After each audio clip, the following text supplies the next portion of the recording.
நிறுத்து, தடுத்து நிறுத்து. சிறுபான்மை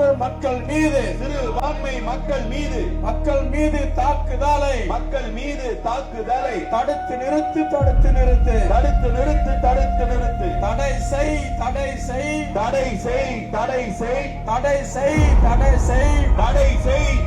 செய். நாடெங்கும் மத கலவரத்தை தூண்டிவிடும் அரசு கும்பலை மத்திய அரசே கைது செய்.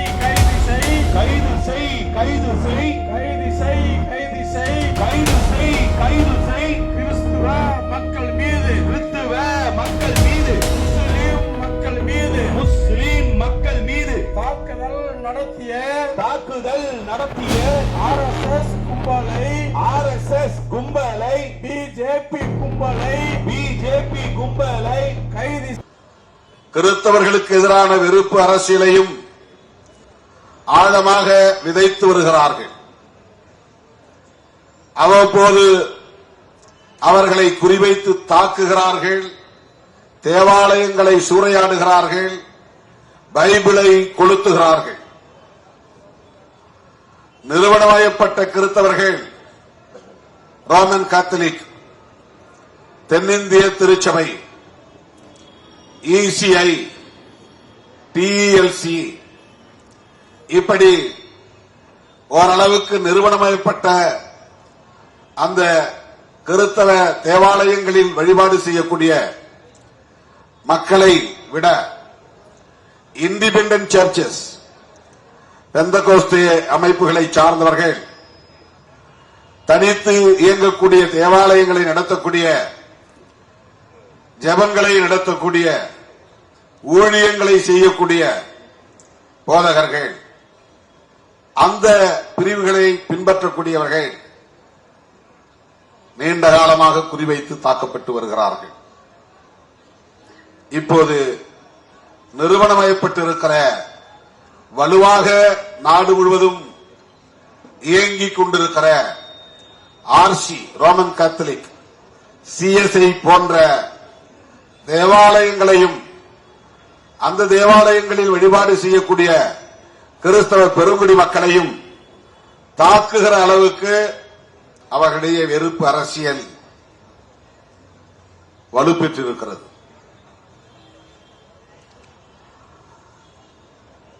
கடந்த ஒரு சில ஆண்டுகளாக புத்தாண்டின் போது நிறைய தோழர்கள் எனக்கு தொலைபேசியிலே தொடர்பு கொண்டு சொல்வார்கள், நாங்கள் வீட்டிலே இப்படி ஒரு ஜெப கூட்டம் வைத்திருந்தோம், எங்களை வந்து தாக்கிவிட்டார்கள், நாங்கள் ஏற்பாடு செய்திருந்த ஒரு சின்ன கூடாரம் அதை திறக்க விடாமல் தடுக்கிறார்கள், காவல்துறையினர் அச்சுறுத்துகிறார்கள்.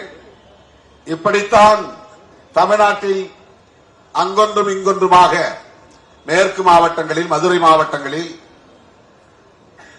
இந்த வன்முறைகள் நடைபெற்றன.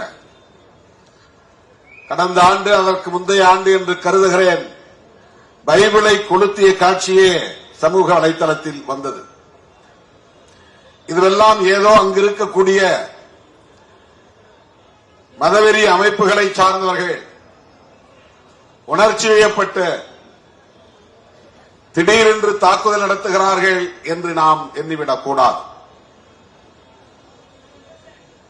இஸ்லாமியர்களுக்கும் கிறிஸ்தவர்களுக்கும் எதிரான வெறுப்பு அரசியலை தொடர்ச்சியாக பரப்புவது என்பது அவர்களின் செயல் திட்டங்களுள் ஒன்று. செயல் திட்டங்கள் என்றால், நாம் பிரச்சனைகளை எதிர்கொள்ளுகிற வேலைகளை மட்டும் செய்கிறோம். அவர்கள் பிரச்சனைகளை உருவாக்குவதற்கென்று திட்டமிடுகிறார்கள்.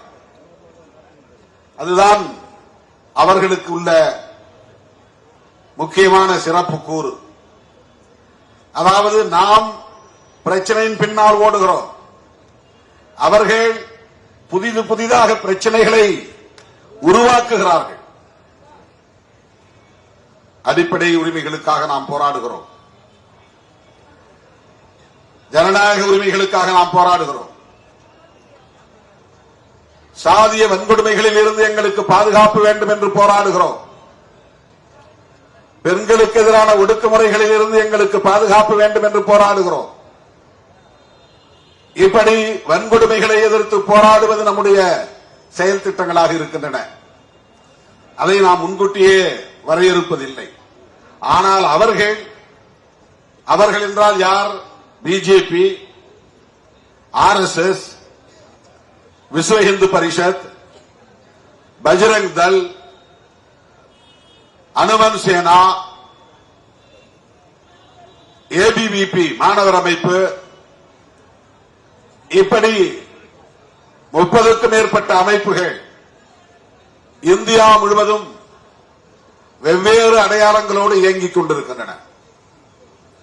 அவர்கள் வெவ்வேறு முகமூடிகளை அணிந்தாலும் அவர்கள் முகம் ஒரே முகம்தான். வெவ்வேறு களத்தில் நின்று பேசினாலும் அவர்களின் கொள்கை ஒரே கொள்கைதான். வெவ்வேறு திசைகளில் பயணித்தாலும் அவர்களின் இலக்கு ஒன்றேதான். இதுதான் சங் பரிவார். பரிவார் என்றால் குடும்பம் என்று பொருள். சங் பரிவார் என்றால் சங்க பரிவாரம், அதாவது RSS குடும்ப அமைப்புகள். இந்த RSS குடும்ப அமைப்புகளுக்கு 25 ஆண்டுகளுக்கு பின்னர் இந்தியா எப்படி இருக்க வேண்டும் என்பது குறித்து கலந்தாய்வு செய்கிற, செயல் திட்டம் தீட்டுகிற, அந்த வேலைகளை பிறருக்கு ஒப்படைக்கிற அனைத்தும் உண்டு. நாம அடுத்த தேர்தலுக்கு என்ன பண்ண போறோம் இன்னும் பிளான் பண்ணல. நாம ஏப்ரல் மாசம் சட்டப்பேரவை பொது தேர்தல் வரப்போகிறது. நாம கிட்ட எந்த செயல் திட்டமும் இல்லை. ஆனால் பிஜேபிக்கும் RSSக்கும் விஸ்வ இந்து பரிஷத்துக்கும் அடுத்த மாதம் என்ன திட்டம் என்பது மட்டுமில்லை, அடுத்த நாள் என்ன வேலை என்பது மட்டுமில்லை, 5 ஆண்டுகளுக்கு பிறகு என்ன செய்ய வேண்டும், 5 ஆண்டுகளுக்குள் என்ன செய்து முடிக்க வேண்டும், 10 ஆண்டுகளுக்குள் என்ன செய்து முடிக்க வேண்டும், இந்தியாவை எப்படிப்பட்ட இந்தியாவாக மாற்றப் போகிறோம், நாம் நிறைவேற்றப் போகிற இந்த செயல் திட்டங்களுக்கு எதிரிகள் யார், தடைக்கற்களாக இருப்பவர்கள் யார் யார், என்ன செய்தால் இவர்களை எல்லாம் வீழ்த்த முடியும், எப்படி ஆட்சி அதிகாரத்தை தொடர்ந்து தக்க வைக்க முடியும், அந்த ஆட்சி அதிகாரத்தை வைத்து எப்படி நம்முடைய நோக்கங்களை நிறைவேற்ற முடியும், இந்துக்களை பெரும்பான்மையாக அணிதிரட்ட வேண்டும், இந்துக்களை அணிதிரட்ட வேண்டுமானால் இந்து மத உணர்வை வெகுவாக பரப்ப வேண்டும், இந்து மத உணர்வை பரப்ப வேண்டுமானால் சாதி பெருமைகளை போதிக்க வேண்டும். சாதி பெருமையும் மத உணர்வும் ஒன்றோடு ஒன்று தொடர்புடையது. ஒருவன் சாதியை ஏற்றுக்கொள்கிறான் என்கிற போது, சாதி பெருமையை பேசுகிற போது அவனுக்கு அவன் சார்ந்த அந்த வாழ்க்கை முறையை, சாதிய வாழ்க்கை முறையை தந்திருக்கிற மதம் தொடர்பான உணர்வு மேலோங்கும். ஒருவன் தன்னை பறையன் என்று எண்ணி பெருமைப்படுகிறான் என்றால் அந்த சாதி எப்படி உருவானது, அது எந்த மதத்தை சார்ந்தது, அதற்கு என்ன பின்னணி புராணங்கள் இருக்கின்றன என்பதை தேடி அவன் செல்ல நேரும். அப்போது இவர்கள் ஆதரவாக நிற்பார்கள். நீங்கள் எல்லாம் சிவகுலத்தை சார்ந்தவர்கள், நீங்கள் எல்லாம் வைணவ குலத்தை சார்ந்தவர்கள், நீங்கள் எல்லாம் இந்த குலதெய்வத்தை கும்பிடக்கூடியவர்கள், உங்களுக்கு கோவில் வேண்டுமா கட்டித் தருகிறோம், உங்களுக்கு பண்டிகைகளுக்கு ஏதேனும் உதவிகள் தேவையா செய்து தருகிறோம், ஏழை எளிய மக்களுக்கு வீட்டுமனை பட்டா வேண்டுமா ஆட்சி எங்கள் கையில் பட்டா தருகிறோம், வீடு மனை வேண்டுமா வீடுகள் கட்டித் தருகிறோம். இந்த செயல் திட்டங்கள் எல்லாம் ஒவ்வொரு அமைப்புக்கும் தரப்பட்டிருக்கிறது. விஸ்வ இந்து பரிஷத்திற்கு ஒரு செயல் திட்டம். ஏனென்றால் முதல் நோக்கம் இந்துக்களை இந்துக்களாக அணிதிரட்டி இந்தியாவில் இந்துக்கள் தானே பெரும்பான்மை என்கிற உணர்வை ஊட்டி அவர்களை ஒரு கட்சியின் குடையின் கீழ் கொண்டு வந்துவிட வேண்டும். பிஜேபி பேசுகிற பெரும்பான்மைவாத அரசியலை காங்கிரசால் மதவெறி அடிப்படையில் பேச முடியாது. பிஜேபி பேசுகிற மதவெறி அரசியலை கம்யூனிஸ்ட் கட்சிகளால் பேச முடியாது. பிஜேபி பேசுகிற மதவெறி அரசியலை திராவிட கட்சிகளால் பேச முடியாது. பிஜேபி பேசுகிற மதவெறி அரசியலை ஜெயபிரகாஷ் நாராயணன் தலைமையிலான சீடர்கள் பல்வேறு இயக்கங்களாக முலாயம் சிங் யாதவ், லல்லு பிரசாத் யாதவ், தேவே கவுடா, இப்படி பல சரத் யாதவ், இன்றைக்கு பீகாரிலே முதலமைச்சராக இருக்கிற நிதிஷ்குமார், இவர்கள் எல்லாம் ராம் மனோகர் லோகியா சோசலிஸ்ட் இயக்கத்தின் வெளிவந்தவர்கள். ஜெயபிரகாஷ் நாராயணனுடைய தலைமையில் பொது வாழ்க்கையில் தங்களை ஒப்படைத்துக் கொண்டவர்கள். அவர்கள் அனைவரும் சமூக நல்லிணக்கத்தை பேசக்கூடியவர்கள், சமூக நீதியை பேசக்கூடியவர்கள், சம தர்மத்தை பேசக்கூடியவர்கள், சகோதரத்துவத்தை பேசக்கூடியவர்கள். இஸ்லாமியர்களாக இருந்தாலும் அவர்கள் இந்த மண்ணின் பூர்வீக குடிகள் என்கிற நம்பிக்கை உள்ளவர்கள், அந்த அரவணைப்பு உள்ளவர்கள், அந்த மனிதநேயம் உள்ளவர்கள். அவர்கள் சுதந்திரம், சமத்துவம், சகோதரத்துவம் என்கிற புரட்சியாளர் அம்பேத்கரின் கோட்பாடுகளை ஏற்றுக்கொண்டவர்கள். அவர்களால் பிஜேபி பேசுகிற மதவெறி அரசியலை பேச முடியாது. இது அவர்களுக்கு மிகப்பெரிய வாய்ப்பாக அமைந்துவிட்டது. ஆகவே மதவெறியை தூண்டுவது எதற்காக என்றால் இந்துக்கள் அனைவரையும் பெரும்பான்மை மக்கள் என்று திரட்டுவதற்காக. இரண்டு வழிகளில் தான் அவர்களை திரட்ட முடியும். ஒன்று, நீ இந்து, நான் இந்து, இது ஒரு மதப்பற்று. அந்த உணர்வு இவனுக்கு பெரிய அளவிலே எடுபடவில்லை, டேக் ஆஃப் ஆகல. ஆகவே சாதி உணர்வை தூண்டுவது, நீ அவனும் ஒன்னா, உன் ஜாதி வேற அவன் ஜாதி வேற, நீ ஆண்ட பரம்பரை, நீ ஆண்ட பரம்பரை, சாதி உணர்வுகளை தூண்டிவிடுவது, ஆண்ட பரம்பரை என்று சொல்லுவது. அந்த சாதி உணர்வுகளை தூண்டுகிற போது அவனை அறியாமலேயே அவன் சார்ந்த மத கலாச்சாரங்களை, சடங்குகளை, சம்பிரதாயங்களை அவன் பின்பற்றியாக வேண்டும் என்கிற நிலைக்கு அவன் தள்ளப்படுகிறான். இது அவர்களின் அரசியல். ஏன் இவர்களை ஒன்றாக திரட்ட வேண்டும்? இதுதான் மிக முக்கியமானது. கிறிஸ்தவர்களின் வாக்குகள் அவர்களுக்கு தேவையில்லையா? தேவையில்லை என்று கராராக முடிவெடுத்து விட்டார். இஸ்லாமியர்களின் வாக்குகள் தேவையில்லையா? தேவையில்லை என்று கராராக முடிவெடுத்து விட்டார்கள். ஏனென்றால் என்னதான் நாம் முண்டியடித்து அவர்களின் வாக்குகளை பெற்றாலும் அந்த வாக்குகள் பெரிய அளவிலே நமக்கு வெற்றி பெறுவதற்கு பயன்படாது, தேவையில்லை. அதற்காக நம்முடைய கொள்கைகளை சமரசம் செய்து கொள்ளக்கூடாது. முஸ்லிம்களோடு, கிறிஸ்தவர்களோடு நாங்கள் நல்லிணக்கமாக இருக்கிறோம், சகோதரத்துவத்தை பேணுகிறோம், எங்களுக்கு உங்கள் ஓட்டு போடுங்கள் என்று கேட்டு அவர்களை இந்துக்களுக்கு எதிராக நிறுத்த முடியாது. ஏன் இந்துக்களுக்கு எதிராக நிறுத்த வேண்டும்? அப்போதுதான் இந்துக்களுக்கு இந்து என்கிற உணர்வு மேலும். அவன் முஸ்லீம், யாரையாவது ஒருத்தர் எதிரியா காட்டணும்ல. காந்தி ஆட்சி செய்ய போது அவன் வெள்ளைக்காரன், அவன் இங்கிலாந்து நாட்டைக்காரன், அவன் அந்நிய தேசத்தை சார்ந்தவன், அவனுக்கு நமக்கு என்ன சம்பந்தம், அவன் எப்படி இந்த நாட்டை ஆளலாம், அவனை விரட்டி அடிக்க வேண்டுமா வேண்டாமா, இது போதும் மக்களை திரட்டுவதற்கு. காந்தியடிகளுக்கு அன்றைக்கு தேவையாக இருந்தது இதுதான். அவன் வெள்ளைக்காரன், அவன் ஏன் நம்ம நாட்டை ஆள வேண்டும், அவனை விரட்டுவோம். நாம் இந்த மண்டை சார்ந்தவர்கள் இந்தியர்கள், நமக்கிடையிலே வேறு மொழிகள், பல்வேறு மொழிகள் இருக்கலாம், பல்வேறு மதங்கள் இருக்கலாம், வட இந்தியா தென்னிந்தியா என்கிற பேதங்கள் இருக்கலாம். எல்லாவற்றையும் கடந்து நாம் இந்தியர்களாக அணிதிரள்வோம் என்பது அன்றைக்கு காங்கிரஸ் கட்சிக்கு தேவையான முழக்கம். இந்தியர்களாய் அணிதிரள்வோம் என்பது. நாடு விடுதலை பெற்று 70 ஆண்டுகளுக்கு மேலாகிவிட்ட நிலையில், 80 ஆண்டுகளை தொட்டுவிட்ட நிலையில் இந்தியர்களாய் அணிதிரள்வோம் என்று சொல்ல வேண்டிய தேவை எழவில்லை. யாரை எதிர்த்து நீ இந்தியர்களாய் திரளுவோம் என்று சொல்ல முடியும்? பாகிஸ்தானை எதிராக நிறுத்தி பார்த்தார்கள், அந்த வேலை ஈடுபடவில்லை. பாகிஸ்தானுக்கு எதிராக இந்தியர்களை அணிதிரட்டுவதற்கு எத்தனையோ பல சூது சூழ்ச்சிகளை எல்லாம் செய்து பார்த்தார்கள். பாகிஸ்தானை சொல்லி விரட்ட முடியாது, திரட்ட முடியாது. பாகிஸ்தானை விரட்ட முடியாது. அவன் தேசத்தில் இருக்கிறான், தனியா போயிட்டான். ஆங்கிலேயர்களை விரட்டுவதற்கான களம் இல்லை, அந்த முழக்கம் தேவைப்படாது. இப்ப யாரை எதிராக நிறுத்தி இந்துக்களை திரட்ட முடியும்?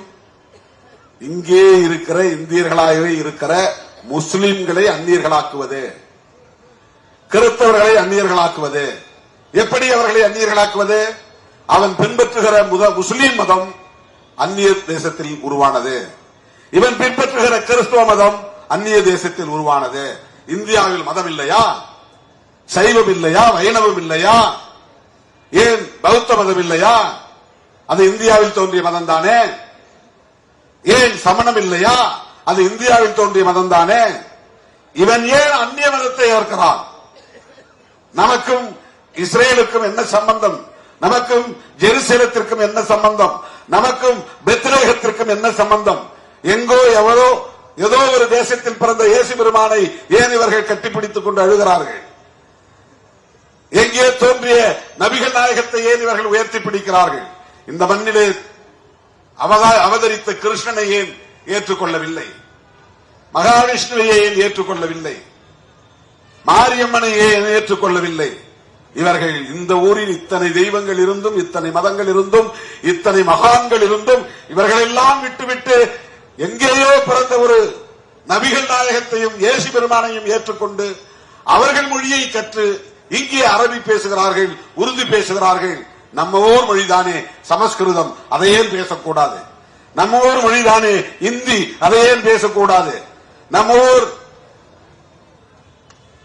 இந்தி மொழியை சமஸ்கிருதத்தை எதிர்த்து இவர்கள் அராபியை கற்றுக் கொள்கிறார்கள், ஆங்கிலத்தை பேசுகிறார்கள்.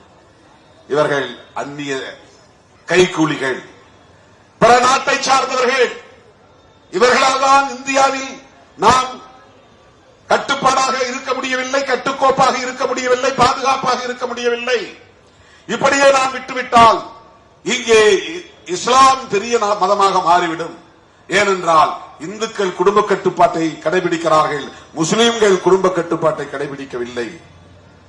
இந்துக்கள் 2 பிள்ளைகளை பெற்றுக் கொள்கிறார்கள், முஸ்லிம்கள் 10, 14 என்று பெற்றுக் கொள்கிறார்கள். கிறிஸ்தவர்களிடத்திலும் குடும்ப கட்டுப்பாடு இல்லை. இவர்கள் சிறுபான்மை என்கிற பெயரால் அரசாங்கத்திடம் நிறைய சலுகைகளை பெறுகிறார்கள். இவர்கள் பள்ளிக்கூடங்களை நிறுவுவதற்கு பெரிய கட்டுப்பாடுகள் இல்லை, கல்லூரிகளை நிறுவுவதற்கு கட்டுப்பாடு இல்லை. கிறிஸ்தவர்கள் ஒரு ஸ்கூல் உடனே தொடங்கிவிட முடியும். இந்தியா முழுவதும் ஏராளமான பள்ளிகள், அந்த பள்ளிகளின் மூலமாக இந்து பிள்ளைகளை எல்லாம் கிறிஸ்தவர்களாக மாற்றுகிறார்கள். இந்தியா முழுவதும் ஏராளமான கல்லூரிகள். இப்படி பார்த்தால் லயோலா கல்லூரி, அந்த புறம் பார்த்தால் கிறிஸ்டியன் கல்லூரி, எம்சிசி, லயோலா, எக்கச்சக்கமான கல்வி நிறுவனங்கள். இந்த பிள்ளைகள் எல்லாம் அங்கே போய் படிக்கிறார்கள்.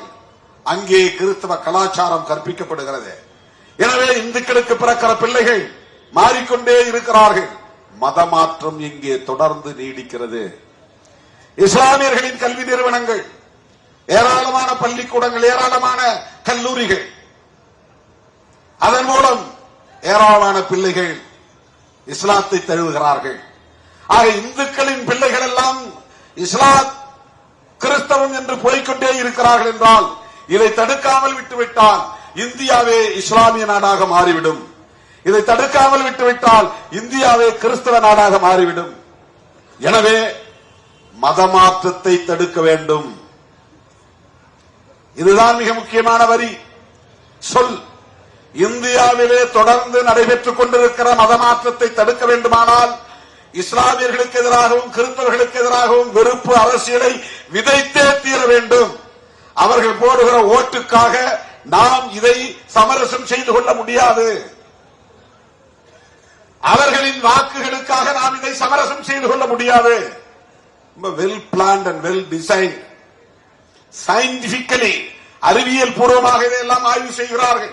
இந்தியா முழுவதும் இஸ்லாமிய நிறுவனங்கள் எத்தனை, இந்தியா முழுவதும் மசூதிகள் எத்தனை, இந்தியா முழுவதும் தர்காக்கள் எத்தனை, இவற்றுக்கு இருக்கிற சொத்து மதிப்பு எவ்வளவு, இந்தியா முழுவதும் கிறிஸ்தவ நிறுவனங்கள் எத்தனை, தேவாலயங்கள் எத்தனை, கல்வி நிறுவனங்கள் எத்தனை, அவர்களுக்கெல்லாம் இருக்கிற சொத்து மதிப்பு எவ்வளவு, எத்தனை லட்சம் கோடி கிறிஸ்தவர்களின் கட்டுப்பாட்டில் இருக்கிறது, இத்தனை லட்சம் கோடி இஸ்லாமியர்களின் கட்டுப்பாட்டில் இருக்கிறது.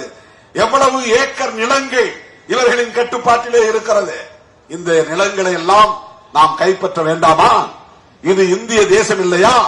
இப்படி வெறுப்பை பரப்புகிறார்கள். அடிப்படை காரணம் மதமாற்றத்தை நிறுத்துவது. தலித்துகளும் பழங்குடி மக்களும் தான் அதிகம் மதமாறி இருக்கிறார்கள்.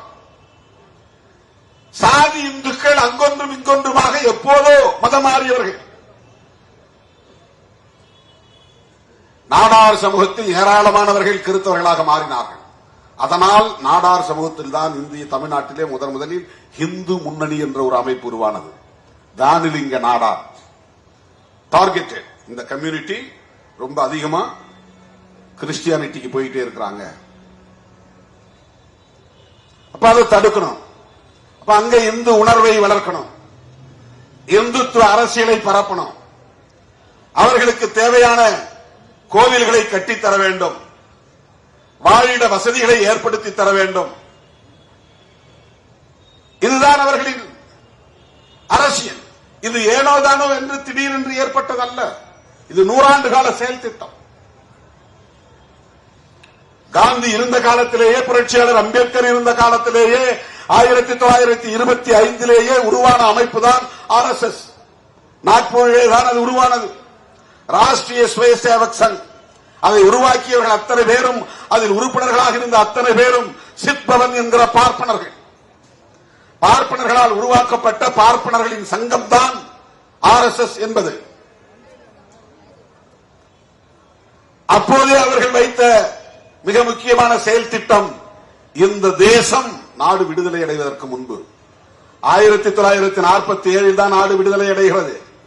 1925 அவர்களின் நோக்கம், இலக்கு, எப்படி வெள்ளைக்காரன் போய்விடுவான், நாடு விடுதலை அடைவதற்கான காலம் கனிந்து விட்டது.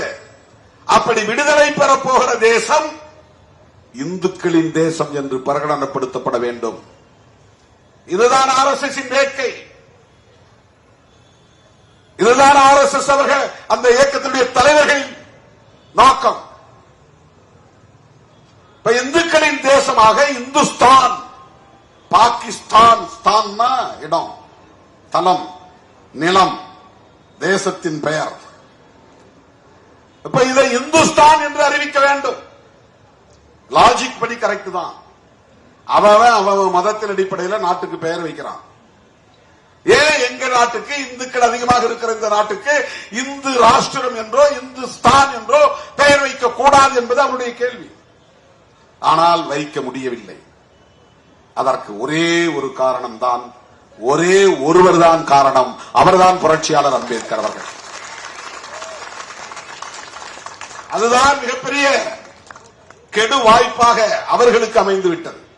புரட்சியாளர் அம்பேத்கர் மட்டும் அரசமைப்பு சட்டத்தை எழுதுகிற வாய்ப்பை பெறாமல் இருந்திருந்தால், ஒரு பார்ப்பனரோ அல்லது உயர் சாதி வகுப்பை சார்ந்த ஒரு வழக்குரைஞரோ அல்லது சட்ட வல்லுநரோ அரசமைப்பு சட்டத்தை எழுதுகிற வாய்ப்பை பெற்றிருந்தால், அந்த அரசமைப்பு சட்டத்தில் அதிகாரப்பூர்வமாக இந்த தேசம் இந்து தேசம் என்று உறுதிப்படுத்தி இருப்பார்கள், பிரகடனப்படுத்தி இருப்பார்கள், அறிவித்திருப்பார்கள்.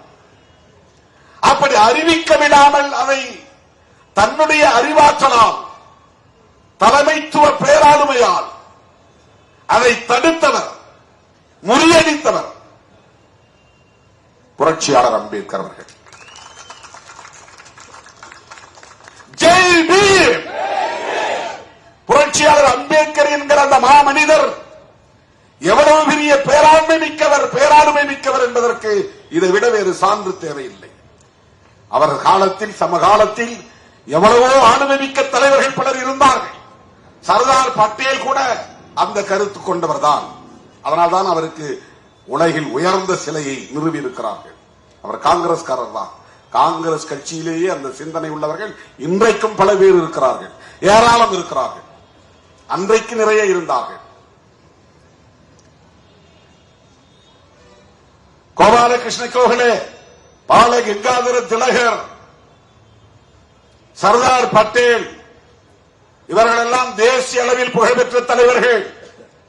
காந்தி அடிகளோடு களத்தில் நின்ற விடுதலை போராட்ட வீரர்கள் அத்தனை பேரும் இருந்தும் இந்தியாவை இந்துஸ்தான் என்று அறிவிக்க முடியாமல் போனது. இந்த தேசத்திற்கு ஒரு அரசு மதம், ஸ்டேட் ரிலீஜன் முடியாது என்றார். அதை தன் வாத திறமைகளால் நிறுவி காட்டினார். அதிலே பெரிய நல்வாய்ப்பு என்னவென்றால், அன்றைக்கு புரட்சியாளர் அம்பேத்கருக்கு கருத்தியல் அடிப்படையிலே முரண்பாடுகள் இருந்தாலும் இந்த நிலைப்பாட்டில் உற்ற துணையாய் உறுதியாக இருந்தவர்கள் ஒருவர் பண்டிட் ஜவஹர்லால் நேரு, இன்னொருவர் காந்தியடிகள். இதை யாரும் மறுக்க முடியாது. காந்தியடிகளோடு நமக்கு நிறைய கருத்தியல் முரண்கள் உண்டு, அது வேறு. புரட்சியாளர் அம்பேத்கர் அவர்களுக்கும் ஜவஹர்லால் நேரு அவர்களுக்கும் இடையில் நிறைய வாத பிரதிவாதங்கள் நடந்திருக்கின்றன. நேருவை கண்டித்து பதவியை தூக்கி எறிந்தவர் புரட்சியாளர் அம்பேத்கர் அவர்கள். யார் யாரையோ பிளானிங் கமிஷன்ல உறுப்பினரா போடுறாரு நேரு. நான் ஒரு எக்கனாமிஸ்ட், நான் ஒரு பொருளாதார அறிஞர், உலகம் அறிந்த ஒரு பொருளாதார நிபுணர். என்னை திட்ட கமிஷன் என்கிற அந்த குழுவிலே உறுப்பினராக சேர்க்க அவருக்கு மனமில்லை. தகுதி இல்லாதவர்களை எல்லாம் பிளானிங் கமிஷன் மெம்பராக போடுகிறார், என்னை போடவில்லை. ஓபிசி மக்களுக்கு ஒரு ஆணையம் அமைக்க வேண்டும், அவர்களுக்கான இடஒதுக்கீட்டை உறுதிப்படுத்த வேண்டும் என்று தொடர்ந்து சொல்லி பார்த்தேன், அதை அவர் ஏற்கவில்லை. ரிகார்ட் ஆஃப் இன்பு பில் என்கிற ஒரு மசோதாவை கொண்டு வந்து அதை விவாதத்திற்கு எடுத்துக்கொள்ள வேண்டும் என்று பல மாதங்களாக சொல்லி வருகிறேன். ஒவ்வொரு முறையும் நான் துண்டு சீட்டில் எழுதி தருகிற போதெல்லாம் வாங்கி தனது சிப்பா பையில் வைத்துக் கொள்வதோடு சரி, அதை விவாதத்திற்கே அவர் எடுத்துக் கொள்ளவில்லை. இப்படி பல குற்றச்சாட்டுகளை ஜவஹர்லால் நேரு மீது சுமத்திவிட்டு வெளியே வந்தவர், பதவியை தூக்கி எறிந்தவர் புரட்சியாளர் அம்பேத்கர் அவர்கள். ஆனால் அந்த நேரு புரட்சியாளர் அம்பேத்கரோடு ஒரு புள்ளியில் உடன்பட்டார்.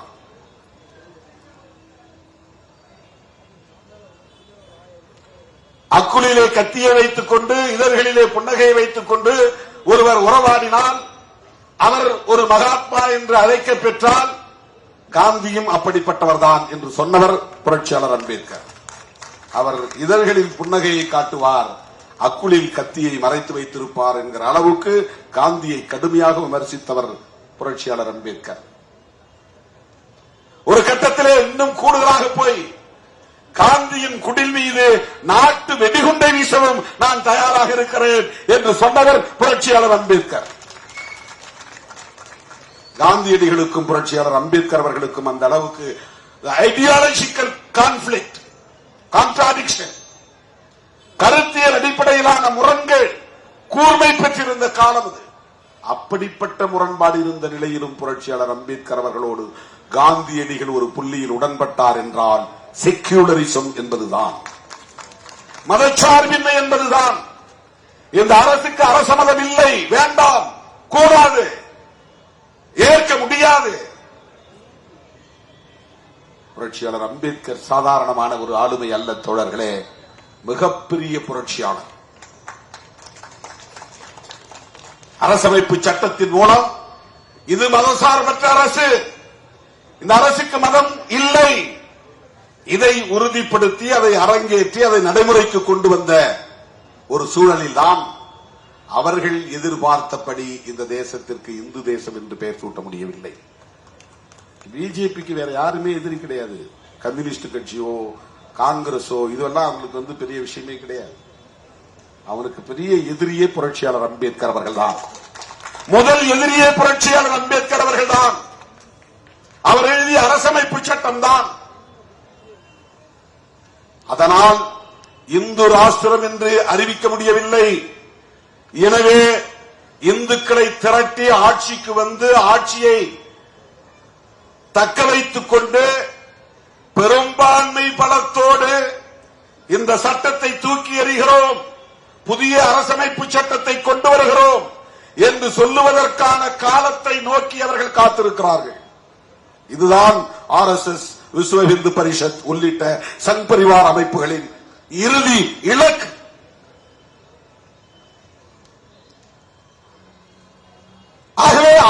ஆட்சியை கைப்பற்றி விட்டார்கள். ஆனால் அவர்கள் நினைத்ததை செய்ய முடியவில்லை. 2014ஆம் ஆண்டு மோடி வந்தார். அதற்கு முன்னதாகவே வாஜ்பாய் வந்தார்.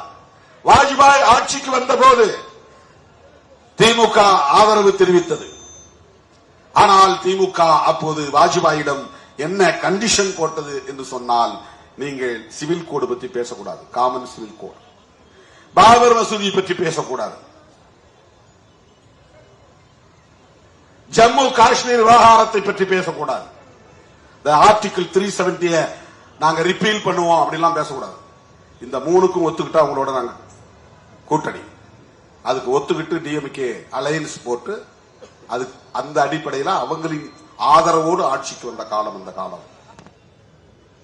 ஆட்சியை கைப்பற்றினார்களே தவிர வலுப்பெற்றவர்களாக இல்லை. மோடி வந்தார், தனி பெரும்பான்மை பெற்றார், தொடர்ந்து 3வது முறையாக வெற்றி பெற்றிருக்கிறார், தனி பெரும்பான்மை கிடைத்திருக்கிறது. ஆனாலும் 2/3 மெஜாரிட்டி கான்ஸ்டிடியூஷன் மேல கை வைக்கணும்னு சொன்னா, ஒரு அமெண்ட்மெண்ட் கொண்டு வரணும் சொன்னா 3இல் 2 மடங்கு ஆதரவு உறுதிப்படுத்தப்பட வேண்டும். இல்லைன்னா முடியாது. 2 அவைகளிலும் உறுதிப்படுத்தப்பட வேண்டும், இல்லை என்றால் முடியாது. ஒரு அவை லோக்சபா மக்களவை, இன்னொரு அவை ராஜ்யசபா மாநிலங்களவை. ராஜ்யம்னா மாநிலம், லோக்னா மக்கள், மக்களவை மக்களால் தேர்ந்தெடுக்கப்பட்ட உறுப்பினர்கள் இருப்பது மக்களவை. உறுப்பினர்கள், சட்டமன்ற உறுப்பினர்கள் எல்லாம் மாநிலங்களில் ஓட்டு போட்டு தேர்ந்தெடுத்து அனுப்பப்படுகிற எம்பிக்களுக்கு பெயர் மாநிலங்களவை உறுப்பினர்கள், ராஜ்யசபா மெம்பர். இங்கேயும் 2/3 மெஜாரிட்டி வேண்டும், அங்கேயும் 2/3 மெஜாரிட்டி வேண்டும். லோக்சபாவில் அவங்களால பண்ணிட முடியும், அவங்களுக்கு சப்போர்ட் இருக்கு, கூட்டணி கட்சி ஆதரவு இருக்கு. ஆனா ராஜ்யசபாவில் முடியாது. ஏன்னா மாநிலங்களில் ஆளுகிற கட்சிகள், மாநில கட்சிகள் அவர்கள் பெற்ற சட்டமன்ற உறுப்பினர்களை வைத்து அவர்கள் ராஜ்யசபா உறுப்பினர்களை கூடுதலாக வென்றெடுத்து விடுகிறார்கள். இப்ப தமிழ்நாட்டில் டிஎம்கே மெஜாரிட்டி, இப்ப திமுக ராஜ்யசபா உறுப்பினர்கள் தான் இங்க இருந்து அதிகமா போவாங்க. இங்க பிஜேபிக்கு ராஜ்யசபா உறுப்பினர் வென்றெடுக்க முடியாது. ஒன்னு திமுக இல்லைன்னா அதிமுக. அப்படி இல்லைன்னா திமுகவோ அதிமுகவோ கூட்டணி கட்சிக்கு 1-2 கொடுத்தா அவங்க இருப்பாங்க, அவங்க அவ்வளவுதான். இப்ப தமிழ்நாட்டில் இருந்து 0, கேரளாவில் இருந்து 0, மேற்கு வங்கத்தில் இருந்து 0, கர்நாடகாவில் இருந்து 0, தெலுங்கானாவில் இருந்து 0. இப்படி பல மாநிலங்களில் மாநில கட்சிகள் அல்லது காங்கிரஸ் கட்சி ஆட்சியில் இருப்பதனால், கம்யூனிஸ்ட் கட்சி ஆட்சியில் இருப்பதனால் அந்த மாநிலங்களில் இருந்து தேர்ந்தெடுக்கப்படுகிற ராஜ்யசபை உறுப்பினர்கள் மாநில கட்சிகளின் வலிமையோடு இருக்கிற உறுப்பினர்கள், மாநில கட்சிகளுக்கான வலிமையோடு இருப்பவர்கள். அவர்கள் பிஜேபிக்கு ஓட்டு போட மாட்டாங்க. அவர்கள் ஆளுகிற மாநிலங்களில் இருந்து ராஜ்யசபா மெம்பர் வருவாங்க. ஆனா அந்த எண்ணிக்கை போதாது. ஆனா ஒவ்வொரு முறையும் ஏமாற்றி தில்லுமுள்ளு வேலை செய்து சில பேரை வரவிடாமல் தடுத்து, ஓட்டு போட விடாமல் தடுத்து, அல்லது வேறு வகையான சில மால் பிராக்டிஸ் செய்து ராஜ்யசபாவிலும் அவர்கள் அதை சாதிக்கிறார்கள். அது ஆளுங்கட்சியாக இருப்பதனால் 2/3 மெஜாரிட்டி கொண்டு வந்து விடுகிறார்கள். உண்மையில் அவர்களின் தனிப்பட்ட பலத்தின் அடிப்படையில், வலுவின் அடிப்படையில் அதை செய்யவில்லை. என்னதான் இருந்தாலும் கூட்டணி கட்சி தயவோடு தான் அதை செய்ய முடியுது. அல்லது எதிர்கட்சிகளில் இருப்பவர்களை வளைத்து போட்டுத்தான் அதை செய்ய முடிகிறது, அல்லது ஓட்டு போட விடாமல் தடுத்து அதை செய்ய முடிகிறது. இதுதான் அன்னைக்கு ஆஜராவரங்கள்ல நிறைய பேரை ஓட்டு போட விடாம தடுத்துருவாங்க, அவன் ஆப்சென்ட் ஆயிடுவான். அதன் மூலம் 2/3 மெஜாரிட்டி வந்துச்சு. அதுவும் டிவிஷன் கேட்டாதான் எழுதிருச்சு. யாராவது ஒருத்த வாக்கெடுப்புக்கு அனுமதிக்க வேண்டும் டிவிஷன் அப்படின்னு நினைச்சா டிவிஷன் கொடுத்தாங்க. டிவிஷன்னா வாக்கெடுப்பு நடத்துங்கன்னு அர்த்தம். இல்லன்னா குரல் வாக்கெடுப்பு, ஆம் என்போர் ஆம் என்க, இல்லை என்போர் இல்லை என்க, அது இந்தியில சொல்லுவாங்க. உடனே ரூலிங் பார்ட்டி மெஜாரிட்டியா இருக்கவங்க ஓன் கத்துவான், ஆம் கத்துவான். நாம என்ன கத்தினாலும் ஈடுபடாது. நாம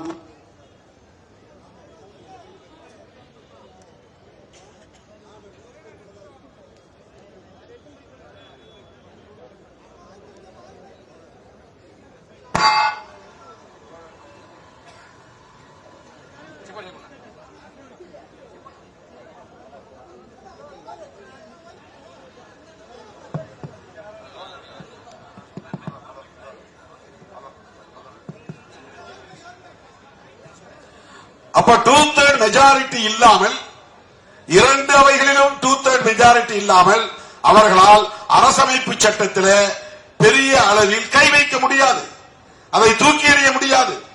அரசமைப்பு சட்டத்தை எப்படி பாதுகாக்க வேண்டும் என்பதிலும் புரட்சியாளர் அம்பேத்கர் இப்படிப்பட்ட வரையறைகளை உருவாக்கி வைத்திருக்கிறார்.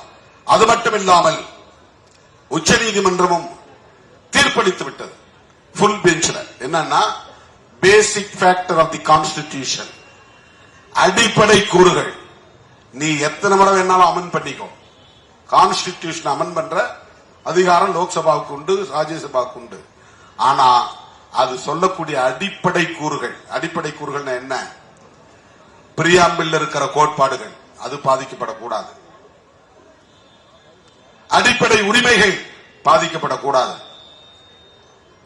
மதம் சார்ந்த உரிமைகள் பாதிக்கப்படக்கூடாது. அதில் நீ கை வைக்க முடியாது. Basic factors of the constitution should not be affected. அது பாதிக்கப்படக்கூடாது. இத ஃபுல் பெஞ்ச் வரையிலும் போய் தீர்ப்பு வாங்கிட்டாங்க. அப்ப நீதிமன்றத்தில் நம்ம ஆள் வேணும் அப்படின்னு முடிவு பண்றான். இப்ப கொலிஜியத்தை கையில் வச்சுக்கிறான். எந்தெந்த இன்ஸ்டிடியூஷன் இவர்களின் நோக்கத்திற்கு எதிராக இருக்கிறதோ, சிபிஐ அல்லது இடி அந்த அமலாக்கத்துறை அல்லது சுப்ரீம் கோர்ட், ஹை கோர்ட், உயர் நீதிமன்றங்கள், உச்ச நீதிமன்றங்கள், எந்தெந்த அதிகாரம் அட்டானமஸ் பவர் உள்ள தனித்து இயங்கக்கூடிய தேர்தல் ஆணையம் உட்பட இத்தனை இன்ஸ்டிடியூஷன்களையும் கண்ட்ரோலுக்கு கொண்டுட்டு வரணுங்கிறது அவங்களுடைய திட்டங்கள் ஒன்று. இதெல்லாம் வெறும் ஏனோதானோ நடக்கிறது, அவன் ஃப்ரெண்ட வேணுங்கிற ஆளை கமிஷனரா போட்டாங்கிறதல்ல. இந்த திட்டத்தை நடைமுறைப்படுத்துவதற்கான ஆள் தேவை. அதற்கு ஒவ்வொரு துறையிலும் தேடி பார்த்து RSS பயிற்சி உள்ள, பயிற்சி பெற்ற, அந்த கருத்துக்கு உடன்படுகிற ஆட்களை தேடி பிடித்து அல்லது பிரெயின் வாஷ், மூளைச்சலவை செய்து அவனுக்குள்ளே மத உணர்வை ஊட்டி அவனையும் RSS ஆளாக மாற்றி முக்கிய பொறுப்புகளில் அமர வைப்பார்கள். உயர் நீதிமன்ற நீதிபதிகளாக GR சுவாமிநாதன் நம்மால் அங்க இருக்கட்டும். அப்பதான் அவர் எல்லா மரபுகளையும் மீறி நமக்கு தீர்ப்பு கொடுப்பார். அவரே போய் திருப்பரங்குன்றத்தில் நின்று, ஏற்கனவே ராம ஐயர் கொடுத்த தீர்ப்புலாம் சரியில்லை, நான் கொடுக்கிற தீர்ப்பு தான் சரி, நான் தீர்ப்பு கொடுத்துட்டு அதுக்கப்புறம் நீ அதுக்கு மேல அப்பீலுக்கு தான் போகணும், அதை மீறி ஒன்றும் செய்ய முடியாது. அப்போ இதை யார் முடிவு செய்கிறார்கள் என்றால் RSS ஹெட், சங் பரிவார்களின் தலைமை. உயர் நீதிமன்றங்களில் நமக்கான ஆட்களை வை, உச்ச நீதிமன்றங்களில் நமக்கான ஆட்களை வை, தேர்தல் ஆணையத்தில் நமக்கான ஆட்களை கொண்டு போய் உட்காரவை, நாம் விரும்புவது போல் தீர்ப்பு எழுதுவதற்கு ஆளை பிடி, அவருக்கு தீர்ப்பு கொடுத்த பிறகு ஒரு புதிய பொறுப்பை தருவோம், பேசி முடி. சுப்ரீம் கோர்ட் ரிட்டையர்டு, உடனே உனக்கு பெரிய போஸ்ட், கவர்னரா போ. இந்த மாநிலத்தில் கவர்னரா போய் 5 வருஷம் இரு, குடும்பத்தோட நிம்மதியா வாழ்க்கை நடத்து, நான் விரும்புற மாதிரி தீர்ப்பு எழுதி கொடு. இதெல்லாம் வெல் டிசைன்டு, ப்ரீ பிளான்ட், 20-25 ஆண்டுகளுக்கான செயல் திட்டம். இது எதேச்சியா நாம சந்திக்கிற பிரச்சனைகளை நம்முடைய சாமர்த்தியத்தால எதிர்கொண்டு அதுல மீண்டு வந்துருவோம், அது தனி. ஆனா அவர்கள் இதை செய்தால் என்ன எதிர்ப்பு வரும், யாரிடமிருந்து எதிர்ப்பு வரும், யார் யார் இதை எதிர்ப்பார்கள், எவை எவை தடைகளாக இருக்கும், அந்த தடைகளை எப்படி தகர்ப்பது, எதிரிகளை எப்படி வீழ்த்துவது, எதிர்ப்புகளை எப்படி முறியடிப்பது, இவற்றையெல்லாம் முன்கூட்டியே ஆராய்ந்து ஆய்வு செய்து கலந்துரையாடி எப்படி இதை எதிர்கொள்வது என்பது உட்பட திட்டங்களை வரையறுத்து வைத்திருக்கிறார்கள். இதற்காக அவர்கள் இந்தியா முழுவதும் 13,000க்கு மேற்பட்டவர்களை முழுநேர பணியாளர்களாக வைத்திருக்கிறார்கள். RSS, விஸ்வ இந்து பரிஷத்து, பஜ்ரங் தளம், ஹனுமன் சேனா, இந்த மாதிரியான அமைப்புகளில் திருமணம் செய்து கொள்ளாமல், எந்த விளம்பரமும் தேடாமல், எந்த விதமான சொத்து சுகம் என்கிற நாட்டம் இல்லாமல் ஆட்களை தேர்வு செய்து பயிற்சி கொடுத்து எப்படி பௌத்த மாங்குகளை உருவாக்குகிறார்களோ, எப்படி கிறிஸ்தவ பாதிரியார்களை உருவாக்குகிறார்களோ, அப்படி RSS உள்ளிட்ட சங் பரிவார்களில் முழு நேர பணியாளர்களை உருவாக்குகிறார்கள். திருமாவளவன் தான் இதை பேசிட்டு கிடக்கிறான். அவனை போய் தனம் பாரு, பேசாத. அவன்கிட்ட போய் RSS கைட கொடு, அந்த புக் ஏதாவது ரிலீஸ் பண்ணா கொண்டு போய் கொடு. அவனுக்கு போய் பிளஸ் பண்ணிட்டு வா. அவன் குடும்பத்தில் ஏதாவது நடந்தா போய் விசாரிச்சுட்டு வா. அவன் அண்ணனா பழகு, தம்பியா பழகு, அவன் கூட இருக்கிறவங்களோட நட்பா பழகு, அவங்களுக்கு வேண்டிய உதவிகளை செய். யூனியன் கவர்மெண்ட் மூலமா என்ன செய்ய முடியுமோ செஞ்சு கொடு. நீதித்துறை மூலமா என்ன செய்ய முடியுமோ செஞ்சு கொடு. அவன் மேல கேஸ் இருக்கா பாத்துக்கோ. வரவிடாம கேஸே வரவிடாம தள்ளி தள்ளி போடு.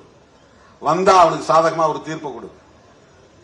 இப்படி ஒவ்வொரு தனி நபராக பொறுக்கி பொறுக்கி எடுக்கிறார்கள், தேடி தேடி எடுக்கிறார்கள். அரசியல் கட்சிகளில் ஊடுருவுகிறார்கள், அரசு துறைகளில் ஊடுருவுகிறார்கள், தன்னார்வ தொண்டு நிறுவனங்களில் ஊடுருவுகிறார்கள், ஆட்களை தேடி பிடிக்கிறார்கள். இதெல்லாம் எதற்காக? இந்து ராஷ்டிரத்தை டிக்ளேர் செய்வதற்காக. இவையெல்லாம் எதற்காக? இந்து பெரும்பான்மையை நிலைநாட்டுவதற்காக. இந்த வரிசையில் ஒரு உத்திதான் இஸ்லாமியர் வெறுப்பு, கிறிஸ்தவ வெறுப்பு. இஸ்லாமியரை வெறுப்பாக காட்டினால்தான் இந்துக்கள் உணவு வரும். கிறிஸ்தவர்களை எப்படி அவங்களை பண்ண முடியும்? எப்படி இஸ்லாமியரை எதிரியா நிறுத்த முடியும்? அவன் மதம் மாற்றம் செய்யறான். திருமாவளவன் அழைச்சு போய் மேடையில உட்கார வச்சு தொப்பிய போடுறான். அவங்க கூட இருக்கிறவங்க பூரா நல்லா நட்பாயிடுறாங்க. அதுல சில பேர் முஸ்லீமா மாறிடுறான். வா துபாய்க்கு அழைச்சிட்டு போறேன், சவுதிக்கு அழைச்சிட்டு போறேன்னு அழைச்சிட்டு போயிடுறாங்க. சரி, அங்க கிடந்து ஓடுறதை விட இப்படி போலான்னு போயிடுறான். கிறிஸ்தவர்கள் அவங்களை தேடி போய் பைபிள் எடுத்துட்டு அவங்க தலைமாட்டில் உட்காந்துட்டு அவங்களுக்கு ஜெபம் பண்றாங்க. ஜெபம் என்ன சும்மாவா? எதுக்கு பண்றான்? அவங்களை கிறிஸ்தவர்களா மாத்துறதுக்கு பண்றான். எனக்கு எந்த கடவுளும் கை கொடுக்கல, இயேசு பெருமான் தான் என்னை ஏத்துக்கிட்டார் அப்படின்னு 10 நாள்ல அவன் மாறி போயிடுறான். ஒரு மாசத்துல மாறி போயிடுறான். அம்மா அம்மான்னு முத்து மாரியம்மனை கூப்பிட்டு இருந்த பெண்மணி அப்பா அப்பான்னு ஏசப்பாவை கூப்பிட ஆரம்பிச்சிடுறாங்க. இது ஆடு முழுவதும் நடக்கிறது. இப்படி மதமாற்றம் நிகழ்கிறது. மதமாற்றத்தை தடுக்க வேண்டும். இந்துக்களை பெரும்பான்மை அடிப்படையில் திரட்ட வேண்டும். 2 காரணம் இருக்கு இந்த வெறுப்பு அரசியலுக்கு. ஒன்னு, மதமாற்றத்தை தடுக்கிறது. பூந்து அடிச்சாதான் அவங்க அந்த வேலையை செய்ய மாட்டாங்க. அதுக்கு எத்தனையோ சான்றுகள் உட்கார்ந்து படிச்சுக்கிட்டு இருந்தேன். 2024 இந்தியாவில் நடந்த மொத்த தாக்குதல்கள் ஒவ்வொரு மாநிலத்திலும் ரொம்ப டாப் மோஸ்ட்ல இருக்கிறது உத்தரப்பிரதேசம் தான். ஒரே ஆண்டுல 188 தாக்குதல்கள் நடந்திருக்கின்றன. தமிழ்நாடு 8வது இடத்துல இருக்கு, உத்தரப்பிரதேசம் முதலிடத்தில் இருக்கு. இது கிறிஸ்தவர்கள் மீதான தாக்குதல். பாபர் மசூதி அப்படித்தான் இடிக்கப்பட்டது. 400 ஆண்டு கால பழமை வாய்ந்த ஒரு புராதன சின்னம் அது. ராமர் அங்க பிறந்தான்னு ஒரு கதையை கட்டி அதை இடிச்சிட்டு அங்க ராமர் கோயில் தான் கட்டுவோம் அப்படின்னு முதல்ல புறப்பட்டது அங்க இருக்கக்கூடிய அமைப்புகள் தான், விஸ்வ இந்து பரிஷத் போன்ற அமைப்புகள். அதற்கு பிறகு மற்ற எல்லா அமைப்புகளும் ஒன்னா சேர்ந்து கரசேவை திட்டம். தமிழ்நாட்டில் கரசேவைக்கு ஆதரவு தெரிவித்த முதல் கட்சி அதிமுக. ஜெயலலிதா அம்மையார் என்னதான் அவங்க சமூக நீதிக்காக குரல் கொடுத்திருந்தாலும், தமிழர்கள் மீது பற்றுக் கொண்டிருந்தாலும், அவர்களிடம் அந்த மத உணர்வு என்பது அல்லது சனாதன அரசியல் என்பது குருதியோடு கலந்ததாகத்தான் இருந்தது. கரசேவைக்கு ஆள் அனுப்பினார். வரலாற்றில் பதிவானது, யாரும் மறுக்க முடியாது. கரசேவைனா என்ன? கோயில் கட்டுறதுக்கு எல்லாம் செங்கல் தூக்கிட்டு வாங்க. எப்ப ஆரம்பிச்சது? பல 10 ஆண்டுகளுக்கு முன்பு, 90களுக்கு முன்பு. அத்வானி ரத யாத்திரை நடத்துவதற்கு முன்னாடி கிட்டத்தட்ட அதுக்கே ஒரு 100 ஆண்டு கால வரலாறு இருக்கு. அந்த பாபர் மசூதியை இடிக்கணும் அப்படிங்கிற நோக்கம். அத ஒரு நாள் போராட்டம் நடத்தி விட்டுறல நம்மள மாதிரி. சில ஆண்டுகள் முயற்சி எடுத்து விட்டுவிடவில்லை. அதெல்லாம் முடியாது அப்படின்னு அவங்க கைவிடல. தொடர்ந்து தொடர்ந்து தொடர்ந்து அந்த பிரச்சனையை ஊதி ஊதி ஊதி பெருக்கி அத்வானி மண்டல் பரிந்துரைக்கு எதிராக ஓபிசி மக்களுக்கு, மாணவர்களுக்கு இடஒதுக்கீடு கொடுக்க கூடாது என்று எதிர்த்து நடத்திய அந்த ரத யாத்திரை தான் ரத்த யாத்திரையிலே போய் முடிந்து அந்த வேகத்தோடு பாபர் மசூதி இடிப்பும் அரங்கேறியது. பாபர் மசூதி இடிப்புக்கு பிறகு நமக்காக RSS இருக்கிறது, பிஜேபி இருக்கிறது, விஸ்வ இந்து பரிஷத் இருக்கிறது என்கிற நம்பிக்கையை இந்து மக்களிடத்தில் உருவாக்கினார்கள். சுப்ரீம் கோர்ட் விசாரித்தது. தீர்ப்பு என்ன சொன்னார்கள் என்றால், இங்கே ராமர் பிறந்தாரா?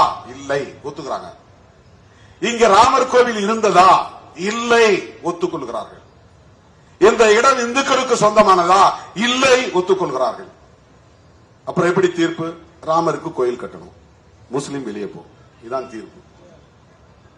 இது என்ன நியாயம்? அவருடைய தீர்ப்பிலேயே இது சொல்லப்படுகிறது. இங்கே ராமர் கோவில் இருந்தது என்பதற்கான சான்றுகள் இல்லை. இங்கே தோன்றிய தொல்லியலாளர்கள் கொடுத்த ஆதாரங்களின் அடிப்படையில் பார்த்தால் கீழே கட்டிடம் இருந்தது, ஆனால் அது இந்து கோவில் என்பதற்கு ஆதாரம் இல்லை. கட்டிடம் இருந்துச்சு, தோண்டி பார்த்தா இந்த இடத்துல தோண்டினா கூட ஏதாவது கட்டிடம் இருக்கும் கீழே. இல்லைன்னா இங்க புத்தர் சிலை கிடந்தாலும் கிடக்கும். ஒரு 100 அடி அல்ல ஒரு 40 அடி 50 அடி தோண்டி பார்த்தா பல இடங்கள்ல, ஏன்னா இதெல்லாம் செங்கை காஞ்சிபுரம் எல்லாம் பௌத்த பூமியாக இருந்த பகுதி.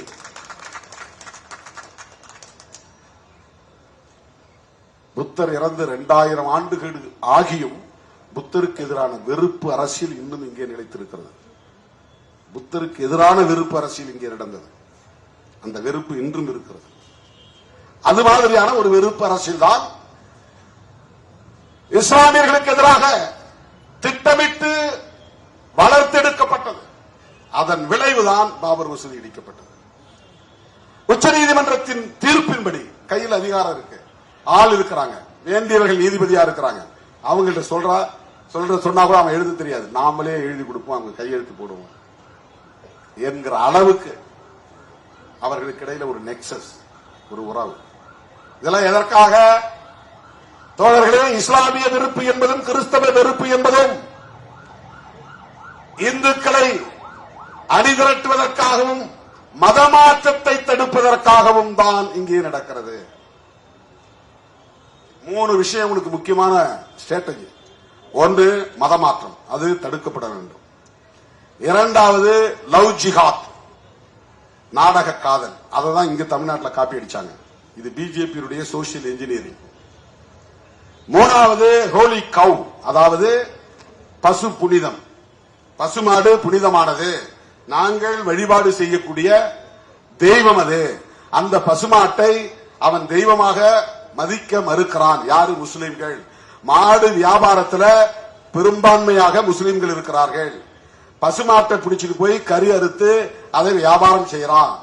எங்கள் தெய்வத்தையே இவன் கரியாக அறுத்து கடையில், கசாப்பு கடையில் அறுத்து கூறு போடுகிறானே என்று சொல்லுகிற போது அந்த பசு மீது பற்று கொண்ட இந்துக்களுக்கு முஸ்லிம் மீது வெறுப்பு வருகிறது.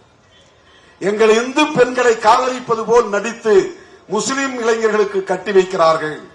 அந்த பெண்களை IS என்கிற அமைப்பில் கொண்டு போய் சேர்த்து விடுகிறார்கள். அந்த போராளிகளுக்கு அவர்களின் காம இச்சைக்கு இந்த பெண்களை படையலிடுகிறார்கள். இப்படி ஒரு கருத்து, இது இஸ்லாமியர்களுக்கு எதிரான வெறுப்பாக மாறுகிறது. எல்லாவற்றையும் விட கன்வர்ஷன், மதமாற்றம். இந்தியாவிலே இருக்கிற இஸ்லாமியர்கள் அத்தனை பேரும் இந்தியர்கள் தான். ஒரு காலத்தில் தலித்துகளாகவும் ஓபிசிகளாகவும் இருந்தவர்கள் தான்.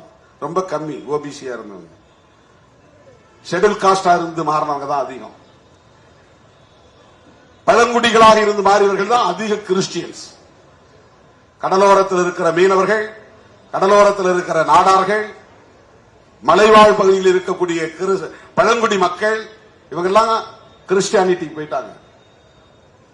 கிறிஸ்தவர்கள் வந்தார்கள், அன்பு காட்டினார்கள், அரவணைத்தார்கள், கல்வி தந்தார்கள், சுகாதாரம் தந்தார்கள், மருத்துவம் தந்தார்கள், நல்ல ஆடைகளை கொடுத்தார்கள், மனிதனாக மதித்தார்கள், சகோதரனாக கட்டித் தழுவினார்கள். இதுவெல்லாம் ஆயிரக்கணக்கான ஆண்டுகளாக கிடைக்காமல் இருந்த மக்களுக்கு அவர்கள் மீது அன்பு பெருகியது, நட்பு உறவாக மாறியது. ஆகவே அவர்கள் எங்களுக்கு இயேசு பெருமான் போதும், நபிகள் நாயகம் போதும், அல்லாஹ் ஒருவர் போதும் என்று அந்த மதங்களை ஏற்றுக்கொண்டார்கள். இது வழிபாட்டு சுதந்திரம். இந்திய அரசமைப்பு சட்டம் அந்த சுதந்திரத்தை தருகிறது. அதுதான் கான்ஸ்டிடியூஷன் மேல அவங்களுக்கு இருக்கிற பிரச்சனை. எனவே இஸ்லாமியர்களுக்கு எதிராகவும் கிறிஸ்தவர்களுக்கு எதிராகவும் இவர்கள் பரப்புகிற வெறுப்பு அரசியல் என்பது திடீரென்று பிஜேபி ஆட்சிக்கு வந்ததனால் நிகழ்ந்துகிற ஒன்று அல்ல, நிகழ்ந்துவிட்ட ஒன்று அல்ல, நிகழ்ந்து கொண்டிருக்கிற ஒன்று அல்ல. இது 100 ஆண்டு கால செயல் திட்டம். இந்துக்களை பெரும்பான்மை அடிப்படையில் அணிதிரட்டுவதற்கு இஸ்லாமிய வெறுப்பும் கிறிஸ்தவ வெறுப்பும் அவர்களுக்கான அரசியல் உத்திகளில் ஒன்று. அதற்கு அவர்கள் முன்வைக்கக்கூடிய குற்றச்சாட்டுகள் மதமாற்றம், நாடக காதல், புனித பசுவை அவமதிக்கும் போக்கு அல்லது கொலை செய்யும் போக்கு. இதற்காக நாங்கள் இஸ்லாமியர்களை வெறுக்கிறோம், கிறிஸ்தவர்களை வெறுக்கிறோம், அவர்களை தாக்குவோம், பைபிளை பரப்பக்கூடாது, குர்ஆனை பரப்பக்கூடாது. புகுந்து அடிக்கும் போது இந்துக்கள் மத்தியில் பெரிய உற்சாகம் வருகிறது. காங்கிரஸ் இல்லாத பாரதம். இந்துக்களே பாருங்கள், தீபாவளிக்கு வாழ்த்து சொல்றாரா ஸ்டாலின், திருமாவளவன், இவங்கெல்லாம் இந்து விரோதிகள். கம்யூனிஸ்ட் கட்சிகள் செய்கிறார்களா, இவர்களெல்லாம் இந்து விரோதிகள். காங்கிரஸ் கட்சி முஸ்லிம்களோடும் கிறிஸ்தவர்களோடும் தான் நெருக்கம் காட்டுகிறது. ராகுல் காந்தி நோன்பு கஞ்சி குடிக்கிறார், கிறிஸ்துமஸ் பண்டிகை கொண்டாடுகிறார். உங்களோடு சேர்ந்து தீபாவளி பண்டிகை கொண்டாடுகிறாரா? ராகுல் காந்தி முஸ்லிம்களுக்கானவர், கிறிஸ்தவர்களுக்கானவர். அவங்க அம்மாவே ஒரு கிறிஸ்டியன் தான். இப்படி விருப்ப அரசியல். எனவே முஸ்லிம் ஓட்டு வேண்டாம், கிறிஸ்தவ ஓட்டு வேண்டாம். கிறிஸ்தவர்களும் முஸ்லிம்களும் மதமாற்றம் செய்கிறார்கள். எனவே அவர்களுக்கு எதிரான வெறுப்பை விதைத்து இந்துக்களை அணிதிரட்டுவது, தொடர்ந்து பெரும்பான்மையை அவர்கள் மூலம் பெற்று ஆட்சியை தக்க வைத்துக் கொள்வது. இப்ப என்னதான் இவன் போராடினாலும் கூட இந்துக்களில் கணிசமாக காங்கிரசுக்கு வாக்களிக்கிறார்கள். கிறிஸ்தவர்கள், இஸ்லாமியர்கள் மட்டுமில்லாமல் இந்துக்களும் வாக்களிப்பதால் தான் திமுக கூட்டணி வெற்றி பெறுகிறது. திருமாவளவனும் வெற்றி பெறுகிறார். அவங்களுக்கு அதான் கோபம் வருகிறது. இவன் திருப்பரங்குன்றத்தில் நமக்கு எதிராக பேசலாம், நீ ஏன் அவனுக்கு ஓட்டு போறீங்க? நாம சாதாரண சாமி கும்பிடுற இந்து மக்களை எதிராக பார்க்கவில்லை. இந்த மதவெறி அரசியலை, வெறுப்பு அரசியலை பேசுகிற RSS கண்டிக்கிறோம், பிஜேபியை கண்டிக்கிறோம். என்னுடைய தாய்க்கு இந்து மதத்தின் மீது நம்பிக்கை இருக்கிறது, கடவுளின் மீது நம்பிக்கை இருக்கிறது. என்னுடைய தாய் என்னை வரவேற்று திருநீர் பூசுகிறார், நான் மகிழ்வோடு ஏற்றுக்கொள்கிறேன். இப்ப கூட சூனாம்பேட்டில் கோயில் கட்டியிருக்கிறோம், நீங்க தான் வந்து கும்பாபிஷேகம் நடத்தணும்ன்றாங்க. ஏன்பா எனக்கு கடவுள் நம்பிக்கை இல்லை அப்படின்னு நான் சொல்லி அதை மறுதளிக்க முடியாது. சொல்லணும்னா சொல்லலாம், ஆனா நான் அப்படி சொல்றதில்லை. அழைப்பவர்கள் என் தம்பிகள், என் பிள்ளைகள், என் சகோதரிகள், என்னுடைய தாய்மார்கள், அவங்க எல்லாமே இந்துக்கள் தான். அவங்க அழைப்பை எப்படி நாம் புறக்கணிக்க முடியும், மறுதளிக்க முடியும்? இவரு கடவுள் நம்பிக்கை இல்லங்கிறாரு, பெரியார பேசுறாரு, அப்புறம் போய் சூனாம்பேட்டில கும்பாபிஷேகத்தில் கலந்துக்கிறாரு. இது ரெட்ட வேடமா இல்லையான்னு நினைப்பாங்க. கிடையாது. என் நம்பிக்கை வேறு, அவர்கள் நம்பிக்கை வேறு. நாங்கள் ஒரு நோக்கத்திற்காக ஒரு களத்தில் நிற்கிறோம். புரட்சியாளர் அம்பேத்கரின் பிள்ளைகளாக இந்த மண்ணை மதசார்பற்ற மண்ணாக பாதுகாக்க வேண்டும் என்கிற நோக்கில் களமாடிக் கொண்டிருக்கிறோம். என்னுடைய புரிதலில் இருந்து நான் ஏற்றுக்கொண்ட அரசியல், நான் ஏற்றுக்கொண்ட கொள்கை என்கிற அடிப்படையில் நான் இயங்குகிறேன், அவ்வளவுதான்.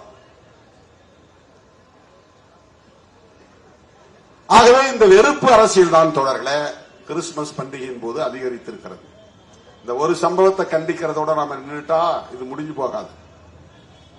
அவர்கள் பரப்புகிற வெறுப்பு அரசியலை இந்து சமூகத்தினரிடம் நாம் எடுத்து போய் சொல்ல வேண்டும். உங்களை ஏய்க்க பார்க்கிறார்கள், உங்களை தவறாக பயன்படுத்துகிறார்கள். அவர்கள் ஆட்சி அதிகாரத்தில் இருப்பதற்காக அதானிக்கு இந்த நாட்டை எழுதி கொடுக்கிறார்கள். இவ்வளவெல்லாம் செஞ்சு இந்த நாட்டுக்கு இந்து ராஷ்டிரம் பெயர் சுற்றணும் நினைத்தாலும் இந்த மண் யாருக்கானதாக மாற்றப்படுகிறது? அரசு துறைகள் எல்லாம் தனியார் துறைகளாக மாற்றப்படுகிறது. அம்பானிக்கும் அதானிக்கும் விற்கப்படுகிறது. எல்லாவற்றையும் பிரைவேட்டைசேஷன், தனியார்மயமாக்குகிறார்கள். இந்திரா காந்தி அம்மையார் ஆட்சியில் இருந்த போது எல்லாவற்றையும் நேஷனலைசேஷன் பண்ணாங்க. தனியார் வங்கிகள் எல்லாம் அரசு வங்கிகளாக்கினாங்க. கலைஞர் முதலமைச்சரான போது தனியார் பேருந்துகள் எல்லாம் அரசுடைமையாக்கப்பட்டது. தனியார் நிறுவனங்களை அரசுடைமையாக்குவது என்பதுதான் மக்களுக்கானது. அரசு நிறுவனங்களில் தான் இடஒதுக்கீட்டை பெற முடியும். அரசு நிறுவனங்களில் தான் வேலைவாய்ப்பை பெற முடியும் இடஒதுக்கீட்டின் அடிப்படையில். அரசிடம் கல்வி நிறுவனங்கள் இருந்தால்தான் நம் பிள்ளைகள் படிக்க முடியும். அரசிடம் பொதுத்துறைகள் இருந்தால்தான் நாம் அங்கே வேலைக்கு சேர முடியும். அரசு பேருந்துகளாக இருந்தால்தான் இந்த பேருந்தில் நாம் குறைந்த கட்டணத்தில் பயணிக்க முடியும். எல்லாவற்றையும் தனியார்மயப்படுத்தினால் நம்மால் எப்படி சமூக நீதியை பெற முடியும், சலுகைகளை பெற முடியும், ஜனநாயக உரிமைகளை பெற முடியும்?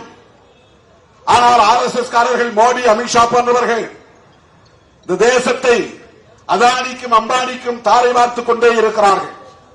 எல்லாவற்றையும் தனியார்மயப்படுத்துகிறார்கள், தேசியமயப்படுத்தவில்லை.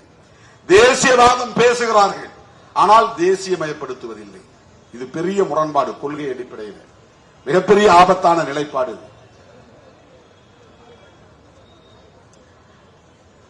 இந்த RSS கும்பலுக்கு மொழிவழி தேசியவாதம் ஒருபோதும் உடன்படாது. அதில் அவங்க உடன்பட மாட்டாங்க. இப்ப தூண்டி விட்டு இருப்பாங்க, தம்பி நீ நல்லா பேசுற, திமுக சரியா வாங்குற, திருமாவளவனுக்கு நீ சூடா பதில் கொடுக்கிற, பேசுன்னு சொல்லிட்டே இருப்பாங்க. ஆனா தமிழ் தேசியம் வளர ஒருபோதும் பிஜேபி இடம் கொடுக்காது, எழுதி வைத்துக் கொள்ளுங்கள். தமிழ் தேசியத்தின் முதல் எதிரியே மதவாத தேசியம் பேசுகிற கும்பல் தான். தெலுங்கு பேசுறவங்களோ மலையாளம் பேசுறவங்களோ கிடையாது, அவங்க எல்லாம் நம்முடைய தோழமை சக்திகள். அந்த தெலுங்கு பேசுகிற மக்களிடத்திலும் மலையாளம் பேசுகிற மக்களிடத்திலும் நாம் என்ன சொல்லணும்னா, நீ மலையாள தேசியம் பேசு, நீ கன்னடம் தேசியம் பேசு, நீ தெலுங்கு தேசியம் பேசு, நாம் எல்லோரும் ஒன்றாக சேர்ந்து ஒரு தேசிய இன ஐக்கியத்தை கட்டி எழுப்புவோம். சமஸ்கிருதமயமாக்குதலையும் இந்தி மயமாக்குதலையும் அவர்களின் ஆதிக்கத்தையும் வடவர் ஆதிக்கத்தையும் நாம் எதிர்த்து நிற்போம் அப்படின்னு சொல்லணும். அவன் தான் உண்மையான தமிழ் தேசிய உணர்வாளனாக இருக்க முடியும். வெறும் தேர்தல் காரணங்களுக்காக, வாக்கு வங்கி காரணங்களுக்காக திமுகவை எதிர்க்கிறோம் என்கிற பெயரில் பெரியார் அரசியலுக்கே ஆப்பு வைக்கிற வேலையை செய்கிறார்கள். அது திமுகவுக்கும் திகாவுக்கும் மட்டும் பாதிப்பை தராது, விடுதலை சிறுத்தைகள் போன்ற விளிம்பு நிலை மக்கள் இயக்கங்களுக்கும் பெரும் பாதிப்பை ஏற்படுத்தும். சில பேர் கேட்கறான், நான் திமுகவை தானே அந்த ஆள் திட்டுறாரு, இவர் ஏன் திருமாவளம் போய் மூக்க உழைக்கிறாரு அப்படின்னு நினைக்கிறான். நாம் பேசுகிற அரசியலுக்கு வேட்டு வைக்கிற போது நான் எப்படி வேடிக்கை பார்க்க முடியும்? பெரியார் அரசியல் என்பது சிறுத்தைகளின் அரசியல். இப்போ அண்ணன் திருமாவளவன் தான் பெரியார்.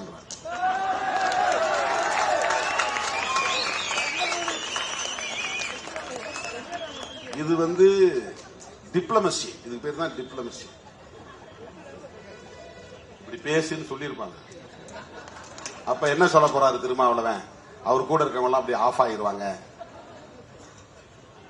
திருமாவளவனை நீங்கள் சராசரி நபராகவே எடை போடுகிறீர்கள். நான் அவருக்காக மட்டும் சொல்ல, எல்லாருக்காகவும் சொல்றேன், எல்லோருக்காகவும் சொல்லுகிறேன்.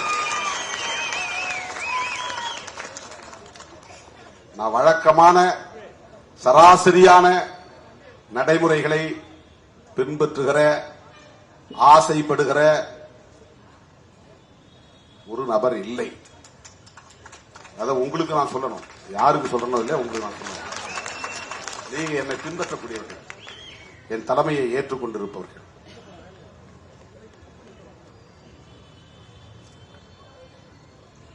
பெரியாருடைய உழைப்பையும் பெரியாருடைய தியாகத்தையும் உள்நோக்கம் கற்பித்து கொச்சைப்படுத்துவது அவரை மட்டும் பாதிக்காது. நீங்க பேசுறியா திராவிடம் இல்லாத திராவிடம்? நான் திராவிடம் இல்லாத திராவிடம் சொல்லல, இல்லாத திராவிட தேசியம் சொன்னேன். ஒவ்வொரு சொல்லுக்கும் பெரிய வலிமை உண்டு, பொருள் உண்டு, ஆழமான பொருள் உண்டு. இல்லாத திராவிட தேசியம் இது வேற, இல்லாத திராவிடம் இது வேற. திராவிடம் இருக்கிறது, திராவிட தேசியம் இல்லை. இதுதான் விடுதலை சிறுத்தைகளின் நிலைப்பாடு. திராவிடம் இருக்கிறதுனா என்ன? திராவிடம் என்றால் ஆரியத்திற்கு எதிரானது, பார்ப்பனியத்திற்கு எதிரானது, சனாதனத்திற்கு எதிரானது, இந்துத்துவா இந்துத்துவா அப்படின்னு இழுத்தம்னா அது வந்து பிஜேபி RSS கோட்பாடு. இந்துத்துவம் அப்படின்னா திமுகவோட இருக்கிற இந்துக்களுக்கும் பொருந்தக்கூடியது. ரெண்டுக்கு வேறுபாடு. ஹிந்துத்துவா அவனுடைய கோட்பாடு. இந்துத்துவம் அப்படிங்கிறது இந்து நம்பிக்கை உள்ளவங்க புரிஞ்சுக்கிற மாதிரி இருக்கு. இந்துயிசம் அதான் இந்துத்துவம்.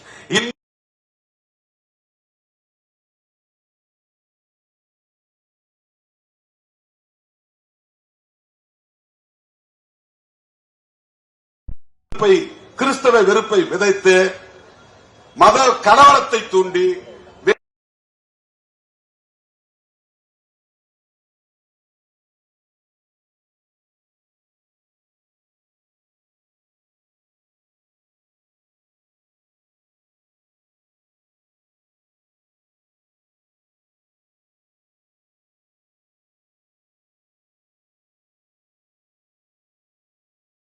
தோன்றினாரு. மகாவிஷ்ணு இப்படி தோன்றினாரு. இவர் திருவிளையாடல் பண்ணாரு. அவர் வந்து தசாவதாரம் எடுத்தாரு. இதுவெல்லாம் புராண கதைகளாக இருந்தாலும் அது ஒரு நம்பிக்கை. அந்த நம்பிக்கை என்பது இந்துயிசம். அது வேறு. அதை நாம் விமர்சிக்கவில்லை. குலதெய்வங்களை கும்பிட்டாலும் அல்லது தமிழ் கடவுளை கும்பிட்டாலும் அல்லது பெருந்தெய்வங்களை கும்பிட்டாலும் அது இந்து மக்களின் நம்பிக்கை. அதை நாம் விமர்சிக்கவில்லை. அதை நாம் எதிர்க்கவில்லை. நம்முடைய எதிர்ப்பு பிஜேபி RSS முன்வைக்கிற இந்துத்துவா. நீங்க சொல்லும் போது எச்சரிக்கையா உச்சரிக்கணும். இந்துயிசம் என்பது வேறு, இந்துத்துவா என்பது வேறு. ஆக திராவிடம் என்பது இந்துத்துவாவிற்கு எதிரானது அல்லது சனாதனத்திற்கு எதிரானது அல்லது பார்ப்பனியத்திற்கு எதிரானது அல்லது ஆரியத்திற்கு எதிரானது. ஆரியனா ரொம்ப வைடா புரிஞ்சுக்கணும். பார்ப்பனியனா ரொம்ப கரெக்டா ஸ்பெசிபிக்கா பார்ப்பனருடைய நலன்களுக்கானது. ஆரியர்கள்ல பல வகையெல்லாம் உண்டு. பிராமணர்கள் மட்டும் ஆரியர்கள் கிடையாது. ஈரானிலிருந்து வந்தவங்க எல்லாமே ஆரியர்கள் தான். இப்ப ஈரானை சார்ந்த இஸ்லாமியர்களே ஆரியர் தான். ஹிட்லரே ஒரு ஆரியன் தான். ஹிட்லரே ஒரு ஆரியன் தான். ஒரு பிராமணனா கிடையாது, பிராமணர் கிடையாது. பிராமணர் வேற, இந்தியாவில் இருக்கிறவங்க அவங்கள நாம பார்ப்பனர்கள் என்று தமிழ்ல சொல்றோம். அவர்களும் ஆரியர்கள் தான். ஹிட்லரும் ஆரியர் தான். அதனாலதான் இங்க இருக்கிற RSS காரர்கள் ஜெர்மனிக்கு போய் ஐயா நீ நானும் ஒரே ரேஸ் தான், நானும் ஆரியன் ரேஸ், நீ ஆரியன் ரேஸ். ரேஸ்ங்கிறது வேற, எத்னிக்ங்கிறது வேற. ஆங்கிலத்தில் ரேஸ் அப்படின்னா டிராவிடியன் ரேஸ் அது இருக்கு இந்தியாவுக்குள்ள. ஆரியன் ரேஸ் இந்தியாவுக்குள்ள இருக்கு. தமிழன ரேஸ் சொல்ல முடியுமா? ரேஸ் சொல்ல முடியாது. ரேஸ் அந்த ஓட்டத்துக்கு போறோம் அதே சொல்லுதான், அதே ஸ்பெல்லிங் தான். RACE race. அந்த இனம் அது ஒரு வகையான இனத்தின் பெயர். Mongolian race, Aryan race, Dravidian race. அந்த டிராவிடியன் ரேஸ்க்குள்ள Tamil ethnic group, Malayalam ethnic group, Kannada ethnic group, இதெல்லாம் அந்த குழுக்கள். எத்னிசிட்டி. இது மொழி வழி தேசியம், அது இன வழி தேசியம். ரெண்டுக்கு வேற. நாம வந்து சொல்றது திராவிடம்ங்கிற கருத்தியல் இருக்குன்னு சொல்றோம். எதுனா ஆரியத்தை எதிர்ப்பது, பார்ப்பனியத்தை எதிர்ப்பது, அது இன்னும் ரொம்ப நுட்பமா சொன்னா சனாதனத்தை எதிர்ப்பது. இதெல்லாம் வந்து ஒரு அரசியல் கட்சியின் செயல் திட்டமா மாறும்போது ஹிந்துத்துவா அப்படின்னு மாறிடுது. அந்த ஹிந்துத்துவா என்பது பிஜேபிக்கான செயல் திட்டம். அது இந்து மக்களின் செயல் திட்டம் கிடையாது. ஹிந்துத்துவா என்பது இந்து மக்களின் செயல் திட்டம் கிடையாது. இந்துத்துவா என்பது RSS செயல் திட்டம். வீர சாவர்கரை போற்றுவது, கோல்வாக்கரை ஏற்றுக்கொள்வது, நாத்துராம் கோட்சேவை தேசபக்தர் என்று சொல்லுவது, இஸ்லாமியர்களை வெறுப்பது, கிறிஸ்தவர்களை வெறுப்பது, சாதி வெறியை தூண்டுவது, மத உணர்வை வளர்ப்பது, இந்து பெரும்பான்மைவாதத்தை வலுப்படுத்துவது, இதெல்லாம் தான் இந்துத்துவா. இதுக்கும் சிவனை நம்புறதுக்கு என்ன சம்பந்தம் இருக்கு சொல்லுங்க? சிவன் மகா சிவன் அல்லது மகாவிஷ்ணு, இந்த கதையாடல்கள்லாம் தனி. இது இந்துயிசம். பிஜேபி பேசுவது இந்துயிசம் இல்லை. உங்க இந்துயிச உணர்வை அவங்க பொலிட்டிக்கலி எக்ஸ்பிளாய்டிங், அதை சுரண்டுகிறார்கள். உங்க மத உணர்வையும் சாதி உணர்வையும் கடவுள் நம்பிக்கையும் அவர்களின் அரசியல் ஆதாயத்திற்காக சுரண்டுகிற நடவடிக்கையின் செயல் திட்டம் தான் இந்துத்துவா. பிஜேபியை நாம் எதிர்க்கிறோம் என்பதற்கு காரணம் அவர்கள் இந்துக்கள் என்பதற்காக அல்ல, இந்துத்துவாவை உயர்த்தி பிடிக்கிறவர்கள் என்பதற்காக. RSS எதிர்ப்பதற்கு காரணம் அவர்கள் இந்துக்கள் என்பதற்காக அல்ல, இந்துத்துவா என்கிற செயல் திட்டத்தை உயர்த்தி பிடிப்பதனால் எதிர்க்கிறோம். இந்த வேறுபாட்டை நாம் புரிந்து கொள்ள வேண்டும். எனவே இந்தியாவில் இருக்கிற எல்லா தலித் அமைப்புகளும் தலித் தலைவர்களும் உங்கள் அரசியல் வித்தைகளுக்கு இணங்கி போயிருக்கலாம். நாங்கள் சின்னஞ்சிறு அமைப்பாக தமிழ்நாட்டுக்குள்ளே இருக்கலாம். தாவீது கோலியாத் கதையை போல கோலியாத்தை மிகப்பெரிய ஜாம்பவானை தாவீது என்கிற சிறுவன் தான் வீழ்த்தினான். அது கிறிஸ்தவம் சொல்லுகிற கதை. பிஜேபி RSS என்கிற கோலியாத்தை VCK என்கிற டேவிட் எதிர்த்து நிற்கிறார்.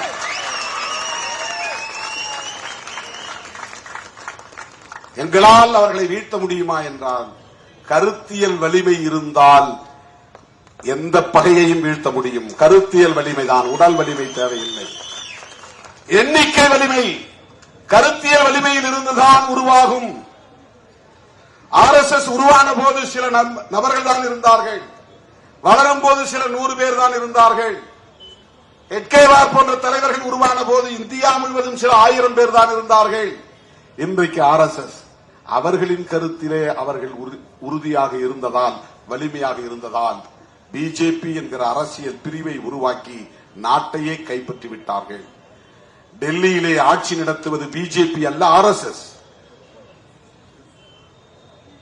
ஆகவே தமிழ்நாட்டில் இருக்கிற எந்த கட்சியும் பின்வாங்கலாம், தயங்கலாம், தேங்கி நிற்கலாம், அச்சப்படலாம். விடுதலை சிறுத்தைகள் புரட்சியாளர் அம்பேத்கரை நெஞ்சிலே ஏந்தி, தந்தை பெரியாரை நெஞ்சிலே ஏந்தி களத்தில் நிற்போம்.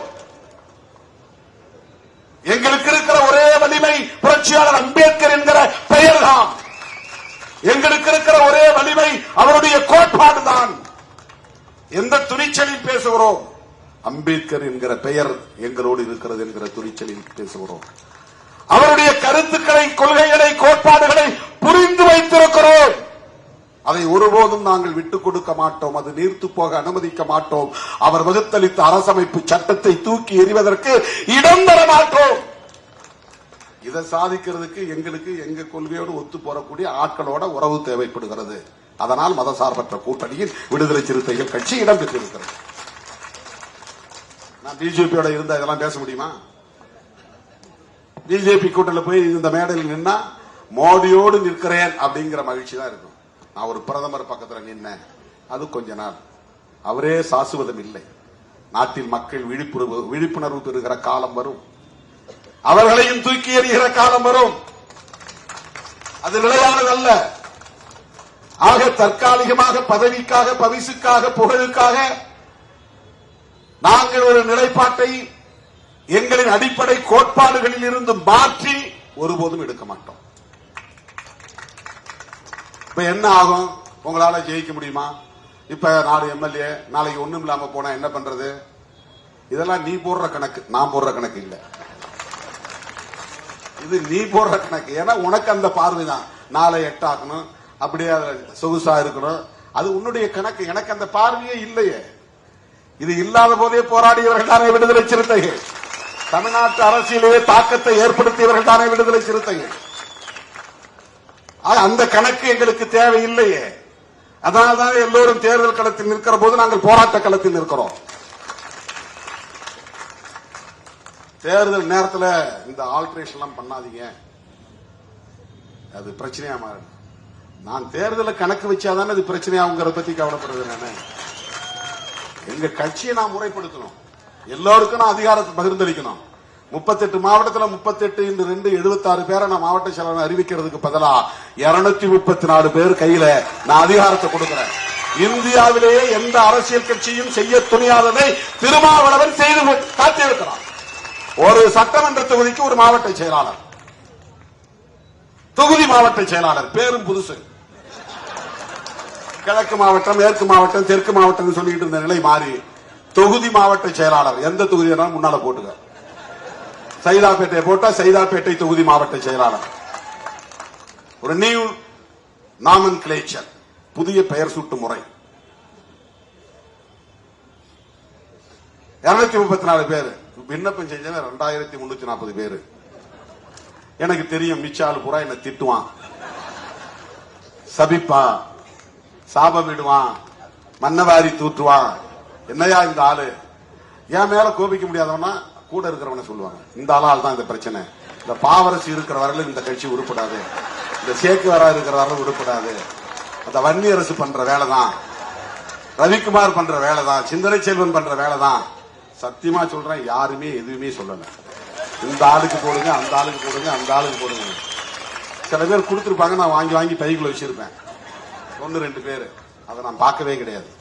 எல்லா விண்ணப்பத்தையும் ஒன்னொன்னா, ஒரு முறைக்கு 2 முறை, 2 முறைக்கு 4 முறை, 4 முறைக்கு 8 முறை திரும்ப திரும்ப திரும்ப திரும்ப அந்த முகத்தை பார்த்து மைண்டுக்குள்ள எல்லாத்தையும் உட்கார வச்சுக்கிட்டேன். இப்ப எல்லா முகத்தையும் எனக்கு தெரியும். நான் ஏனோ தானே இப்ப எனக்கு இதுல இவ்வளவு ரிஸ்க் எடுக்கணும் என்ன அவசியம்? கட்டி அமுங்கனை கட்டி மறுபடியும் இப்ப பெருத்து போச்சு. எனக்கு 1 வருஷத்துக்குள்ள 6 முறை இந்த கண்ணு கட்டி வந்துருக்கு. ஆன்டிபயோட்டிக் 4 முறை எடுத்திருக்கிறேன். ஐ டிராப்ஸ் போட சொல்லி டாக்டர்ஸ் அட்வைஸ் பண்ணாங்க. ஐ ஆயின்மெண்ட் போட சொல்லி அட்வைஸ் பண்ணாங்க. அதை போறதுக்கு ஒரு தம்பி வருவாரு, அவரை விரட்டி விட்டுருவாங்க இங்க இருக்கிறவங்களாம். ஏன்னா புதுசா ஒருத்தன் உள்ள வரான், அவன் கூடவே ஒட்டிக்கிட்டான்னா அப்புறம் நாம கூட இருக்க முடியாது. இவ்வளவு பிரச்சனைகள்லாம் நான் எதிர்கொள்ள வேண்டியது. அவன் அப்செட் ஆகி போயிடுவான். அவனை நான் சமாதானப்படுத்தணும். இவங்களையே விட முடியாது. தூங்குறதும் இல்ல, 2 மணி நேரம் 3 மணி நேரம். எதுக்கு நான் இவ்வளவு ரிஸ்க் எடுக்கணும்? நீங்க எழுதி கொடுங்கப்பா, இந்த உன்ட்ட ஒரு மாவட்டம் கொடுக்குறேன், உன்ட்ட ஒரு 10 மாவட்டம், 10 மாவட்டம் உங்களுக்கு தெரிஞ்ச ஆளை எழுதி கொடு, கையெழுத்து போட்டு நம்ம பாட்டு போயிட்டே இருக்கலாம் இல்லையா? என்ன குடிமொழிக்கிற போயுது? அப்படி இல்ல. இந்தியாவிலேயே எந்த கட்சியும் எந்த கட்சி தலைவரும் துணியாததை துணிந்து ஒரு முடிவெடுத்து இன்றைக்கு 234 தொகுதி மாவட்ட செயலாளர்களை அறிவித்திருக்கிறோம். அதுல நிறைய அதிருப்தி இருக்கு, வருத்தம் இருக்கு, வலி இருக்கு. அதை மாற்ற சொல்லி கேட்கறாங்க. ஒவ்வொரு முறையும் இந்த பிரச்சனை எனக்கு இருக்கு, பயங்கரமான பிரச்சனை. திடீர்னு ஒருத்தன் பெட்ரோல் கேனோட வரான், திடீர்னு ஒருத்தன் பாய்ச்சனோட வரான், திடீர்னு ஒருத்தன் கார் முன்னால விழறான், கார் கண்ணாடி ஒருத்தன் அடிக்கிறான். பதில் சொல்லிட்டு தான் போகணும். திடல் ஆபீஸ்ல இருந்து வெளியே வர ஒரு பெரிய கூட்டம் கூடிச்சு. ஆர்ப்பாட்டத்துக்கே என்னால வர முடியாதுங்கிற அளவு. எல்லோரையும் நான் எதிர்கொண்டு ஒவ்வொருவருக்கும் பொறுமையாக பதில் சொல்லி அமைதியா இருங்கள் என்று அவர்களை அரவணைத்து அனுசரித்து ஆறுதல் படுத்தி ஆற்றுப்படுத்தி நிற்கிறேன்.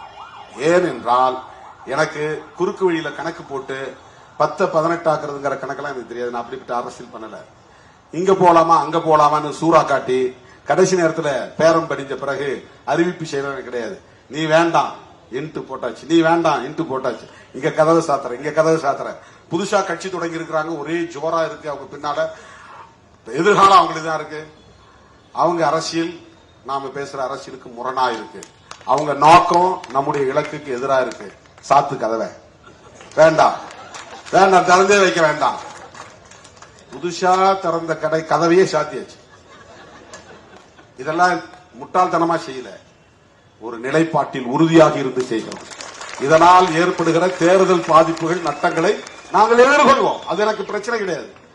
என்னுடைய கொள்கையை ஏற்று என்னோடு வருகிறவர்கள் என் உயிரின் உயிரான விடுதலை சிறுத்தைகளாய் என் இறுதி மூச்சு வரை இருப்பார்கள். போன முறை உங்களுக்கு வாய்ப்பு கொடுத்த 2.5 வருஷம் நீங்க இருக்கிறதுக்கு வாய்ப்பு கொடுத்த, இப்ப பறிச்சுட்டு உங்களுக்கு கோபம் வரும். அது பறிக்கல, உன்னை எலிவேட் பண்ற, வேற ஆளை உட்கார வைக்கணும். இது ஒரு மியூசிக்கல் சேர் மாதிரி தான். நீ எது தள்ளிக்கிட்டா 100 ஆளை உட்கார வைக்க போறோம். ஒரு செஸ் விளையாடுறோம், ஒரு காயை எடுத்து இந்த இடத்துல வைக்கிறோம், இன்னொரு காயை எடுத்து இந்த இடத்துல வைக்கிறோம். இதுக்கெல்லாம் பெரிய ரீசன் சொல்ல முடியாது. இது வெட்டுப்படாம இருக்கணும், அதனால எடுத்து வைக்கிறோம், அவ்வளவுதான். நான் ஜெயிக்கிறனோ இல்லையோ, ஜெயிக்கிறனோ இல்லையோ, ஒரு ரூமுக்குள்ள கிடக்கிற சேர் இப்படி மாத்தி மாத்தி போடுறேன், அவ்வளவுதான். சேரை தூக்கி வெளியே போடல, உள்ளவே இருக்கிற சேரை மாத்தி மாத்தி போடுறேன்.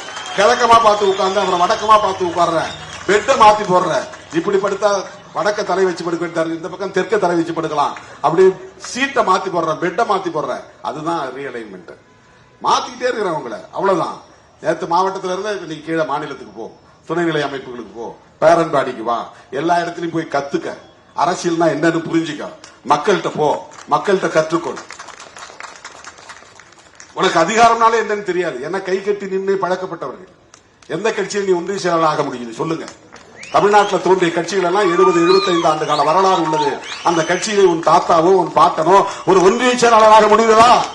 ஆனால் இன்றைக்கு உன்னை மாவட்ட செயலாளராக ஆக்கியவன் திருமாவளவன், மாநில செயலாளராக ஆக்கியவன் திருமாவளவன், துணை பொதுச் செயலாளர் என்கிற பெயரை சொன்னவன் திருமாவளவன்.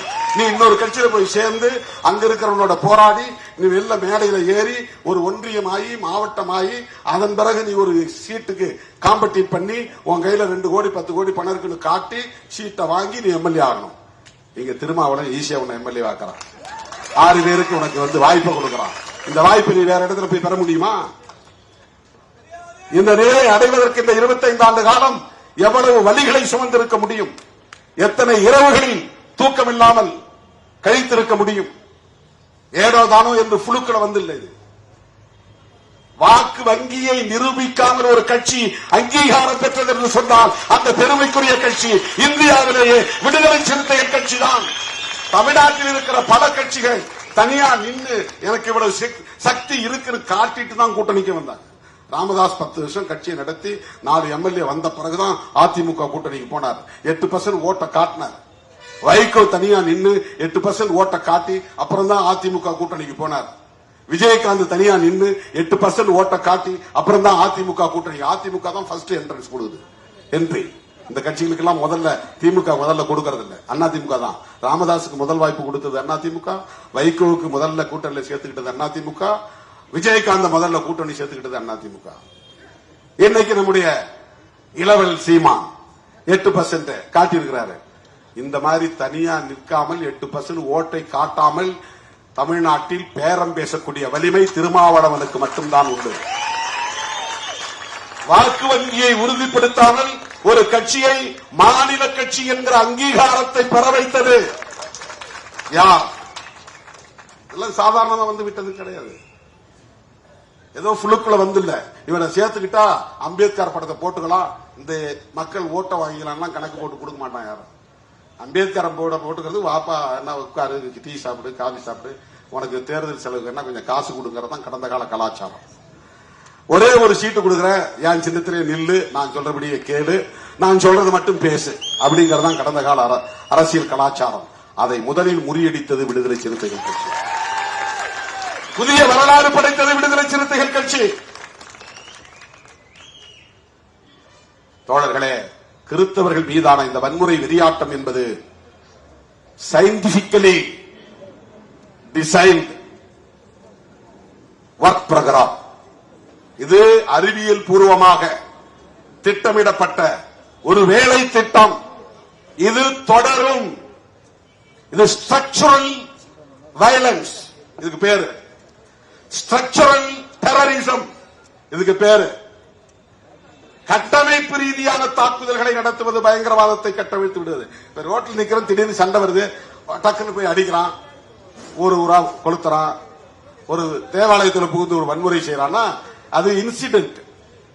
இன்சிடென்ட் எல்லாம் நடந்துச்சு அல்லது ஆக்சிடென்ட் எல்லாம் நடந்துச்சுன்னு சொல்லலாம். திடுமன நடந்துருச்சு, ப்ரீ பிளான் கிடையாது. இந்த தேவாலயத்தை தாக்கணுங்கிறது எங்க நோக்கம் இல்ல. அங்க நடந்த சண்டையால தான், பிரச்சனையால தான், வாக்குவாதத்தால தான் இது நடந்துச்சு. இவன் இப்படி பேசினா இவங்க மெஜாரிட்டியா இருந்தனால கோபப்பட்டாங்க, உள்ள புகுந்து அடிச்சுட்டாங்க. இப்படி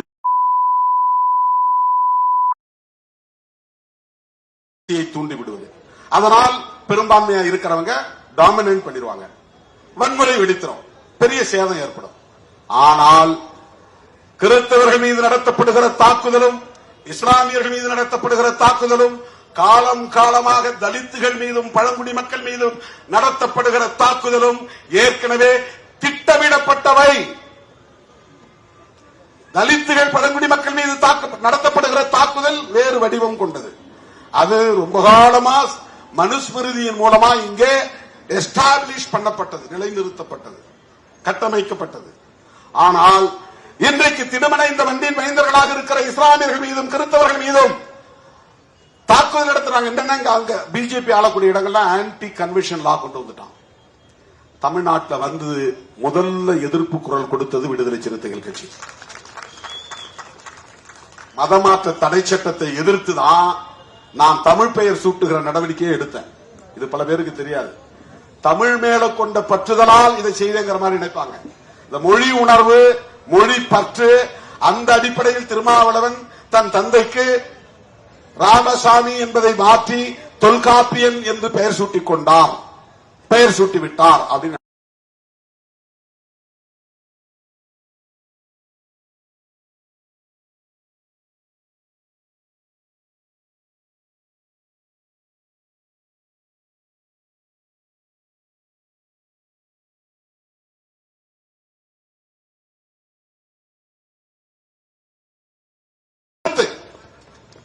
ஐடியாலஜிக்கலா கமிட்டட். மதமாற்ற தடை சட்டத்தை எதிர்த்த இயக்கம் மூர்க்கமாக எதிர்த்தோம். அன்னைக்கு நாங்க சின்ன கட்சியா இருக்கலாம். தேர்தல் நேரத்தில், அந்த நேரத்தில் 10 மணிக்கு கூட்டத்தை முடிக்கணுங்கிற நிலையெல்லாம் வந்துருச்சு. அப்ப நான் இதெல்லாம் யாருக்கும் வராது, இந்த நிலைப்பாட்டெல்லாம் யாராலும் எடுக்க முடியாது. அந்த மாநாட்டுக்கு பெயரே இந்துத்துவ பண்பாட்டு திணிப்பு எதிர்ப்பு மாநாடு. இந்தியாவிலேயே, தமிழ்நாட்டில், அதாவது தமிழ்நாட்டிலேயே அல்லது இந்தியாவிலேயே இப்படி ஒரு மாநாட்டை நடத்துகிற துணிச்சல் விடுதலை சிறுத்தைகளுக்கு மட்டும்தான் உண்டு. ஏன் தெரியுமா? ஆடு கோழி பலியிட தடை சட்டம் கொண்டு வந்தாங்க அந்த அம்மா ஒரே நேரத்தில். மதமாற்ற தடை சட்டம், ஆடு கோழி பலியிட தடை சட்டம். ஆடு கோழியை நீ ஏன் பலியிடக்கூடாதுன்னு சொல்ற? நான் ஏன் குலதெய்வங்களுக்கு, கருப்புசாமிக்கு, முனியாண்டிக்கு நான் போய் ஆட்டை வெட்டுவேன், பன்றியை வெட்டுவேன், கோழியை வெட்டுவேன், அங்கேயே சமைப்பேன், சொந்த பந்தங்களோட உட்கார்ந்து நான் சாப்பிடுவேன். இது என்னுடைய நீண்ட கால கலாச்சாரம். சில சாமிக்கு நான் சாராயமும் படைப்பேன். அது எங்களுடைய முன்னோர் கலாச்சாரம். செத்து போனவன் என் தாத்தாவா இருக்கலாம், பாட்டனா இருக்கலாம், அவன் விரும்பி திங்கிற கறியை நான் படைப்பேன். இது எனக்கான கலாச்சாரம். இதை நீ தடுப்பதன் மூலம் சாதிக்க விரும்புவது என்ன? நீ பெருந்தெய்வ வழிபாட்டை நோக்கி என்ன நகர்த்துற, சிறு தெய்வ வழிபாட்டிலிருந்து என்ன வெளியேற்றுற, குலதெய்வ வழிபாட்டிலிருந்து வெளியேற்றுகிறாய். என்னுடைய நாட்டுப்புற கலாச்சாரத்தை, பாரம்பரிய கலாச்சாரத்தை அழிக்க பார்க்கிறாய் என்று அன்றைக்கு அந்த அரசுக்கு எதிராக ஆடு கோழி பலியிட தடை சட்டத்தை எதிர்த்துதான் இந்துத்துவ பண்பாட்டு திணிப்பு எதிர்ப்பு மாநாட்டை நடத்தணும். இது எப்ப நடந்தது? 2004. எத்தனை வருஷத்துக்கு முன்னால? 21 வருஷத்துக்கு முன்னால. 21 வருஷத்துக்கு முன்னால திருமாவளவன் எப்படி இருந்தானோ இன்றைக்கு 2026 22 ஆண்டுகளுக்கு பிறகும் அதே கொள்கை உறுதிப்பாடு கொண்ட திருமாவளவனாகத்தான் இருக்கிறான் களத்தில். எந்த மாற்றமும் கிடையாது. அதுல இன்னும் உறுதியா இருக்கிறோம். என்னுடைய பாரம்பரியத்தை நீ சிதைக்க பார்க்காதே. இப்ப தமிழ்நாட்டுக்குள்ளே இன்றைக்கு மதமாற்ற தடை சட்டம் இல்லை என்பதற்கு பல பேர் காரணமாக இருந்தாலும் திருமாவளவனும் காரணம், சிறுத்தைகளும் காரணம் என்பதை சிறுபான்மை மக்கள் புரிந்து கொள்ள வேண்டும். ஆனா பிஜேபி ஆளக்கூடிய மாநிலங்களில் மதமாற்ற தடை சட்டம் நடைமுறையில் இருக்கு. உத்தரப்பிரதேசத்தில் இருக்கு, ராஜஸ்தான்ல இருக்கு, சத்தீஸ்கர்ல இருக்கு, பல மாநிலங்கள்ல இருக்கு, கொண்டு வந்திருக்கிறாங்க. அந்த மாநிலங்கள் தான் ஹிந்தி பெல்ட். இப்ப அதை இந்துத்துவா பெல்ட் சொல்றாங்க. அங்க இந்த ஆன்டி கன்வென்ஷன் லா கொண்டு வந்து ஒருத்தர் ஜபம் பண்ணிட்டு இருந்தாருன்னா, இவர் மதமாற்ற முயற்சி செய்தார்னா அவரை தாக்குறது, அரெஸ்ட் பண்றது, உள்ள போடுறது. அந்த சட்டத்தை பயன்படுத்தி, அந்த சட்டம் இருக்கிறதுனால எந்த கிறிஸ்தவரா இருந்தாலும் எந்த முஸ்லீமா இருந்தாலும் அவர் மதம் மாற்ற முயற்சித்தார் அப்படின்னு ஒரு ஃபால்ஸ் கேஸ போட்டு அவரை தூக்கி உள்ள போட முடியும். அப்புறம் வெளியே வர முடியாது. நான் குற்றவாளி இல்லைன்னு அவர் நிரபராதின்னு ப்ரூவ் பண்ணிட்டு தான் அவர் வெளியே வர முடியும். இந்த நிலையை கொண்டு வந்திருப்பது இந்துத்துவா செயல் திட்டத்தின் விளைவு. பிஜேபி ஆட்சியில் இருப்பதனால் நிகழ்கிற ஒன்று. இவையெல்லாம் இந்தியா முழுவதும் பரவிவிடக் கூடாது, தமிழ்நாட்டிலும் பரவிவிடக் கூடாது என்கிற கவலைதான் நமக்கு மேலோங்கி இருக்கிறது. அதனால்தான் பெரியாரை இழித்து பழித்து பேசுகிறவர்களையும், திராவிட அரசியலில் எங்களுக்கு உடன்பாடு உண்டு என்று சொல்லிக்கொண்டு அந்த கும்பலின் செயல் திட்டத்தை நடைமுறைப்படுத்துவதற்காக புதிதாக களம் இறங்கி இருப்பவர்களையும் நாம் எதிர்க்கவும் விமர்சிக்கவும் கடமைப்பட்டிருக்கிறோம். அந்த களத்தில் அப்படி நிற்கிறோம். எனது அருமை தோழர்களே, சிறுபான்மை மக்களுக்கு எதிரான வெறுப்பு அரசியலை முறியடிக்க வேண்டும் என்கிற அடிப்படையில் நாம் களம் அமைக்க வேண்டும். அவ்வப்போது நடைபெறுகிற தாக்குதல்களை கண்டிக்கிற ஆர்ப்பாட்டங்களின் ஊடாக இவற்றையெல்லாம் தடுக்க முடியாது. பெரும்பான்மை இந்து மக்களை சகோதரத்துவத்தோடு நாம் அரவணைக்க வேண்டும். அப்பாவி இந்து வாக்காளர்களோடு இருக்கிற நல்லிணக்கத்தை நாம் பேணி பாதுகாக்க வேண்டும். RSS உள்ளிட்ட சங் பரிவார்களின் அரசியலை, ஆபத்தான அரசியலை, மதவெறி அரசியலை, சனாதன அரசியலை நாம் அம்பலப்படுத்த வேண்டும். இவற்றோடு சேர்ந்ததுதான் சிறுபான்மை மக்களின் பாதுகாப்பும் என்பதை சொல்லி இந்த கும்பலின் மதவெறி ஆட்டத்தை வன்மையாக கண்டித்து இஸ்லாமியர்களுக்கும் கிறிஸ்தவர்களுக்கும் என்றைக்கும் நாங்கள் ஒற்ற துணையாக இருப்போம், பாதுகாப்பு அரணாக இருப்போம் என்பதை சொல்லி முடிக்கிறேன். தேடி வந்த உங்கள் அனைவருக்கும், ஓடி வந்த என் உயிரின் உயிரான விடுதலை சிறுத்தைகளுக்கும் என்னுடைய நன்றியை தெரிவித்துக் கொள்கிறேன். உங்கள் விருப்பம் நிறைவேறாமல் இருந்தாலும் அதை பொறுத்துக் கொண்டு, இது நிரந்தரமானதல்ல. ஓடுகிற ஓட்டத்தில் 2 ஆண்டுகள் 3 ஆண்டுகள் உருண்டோடிவிடும்.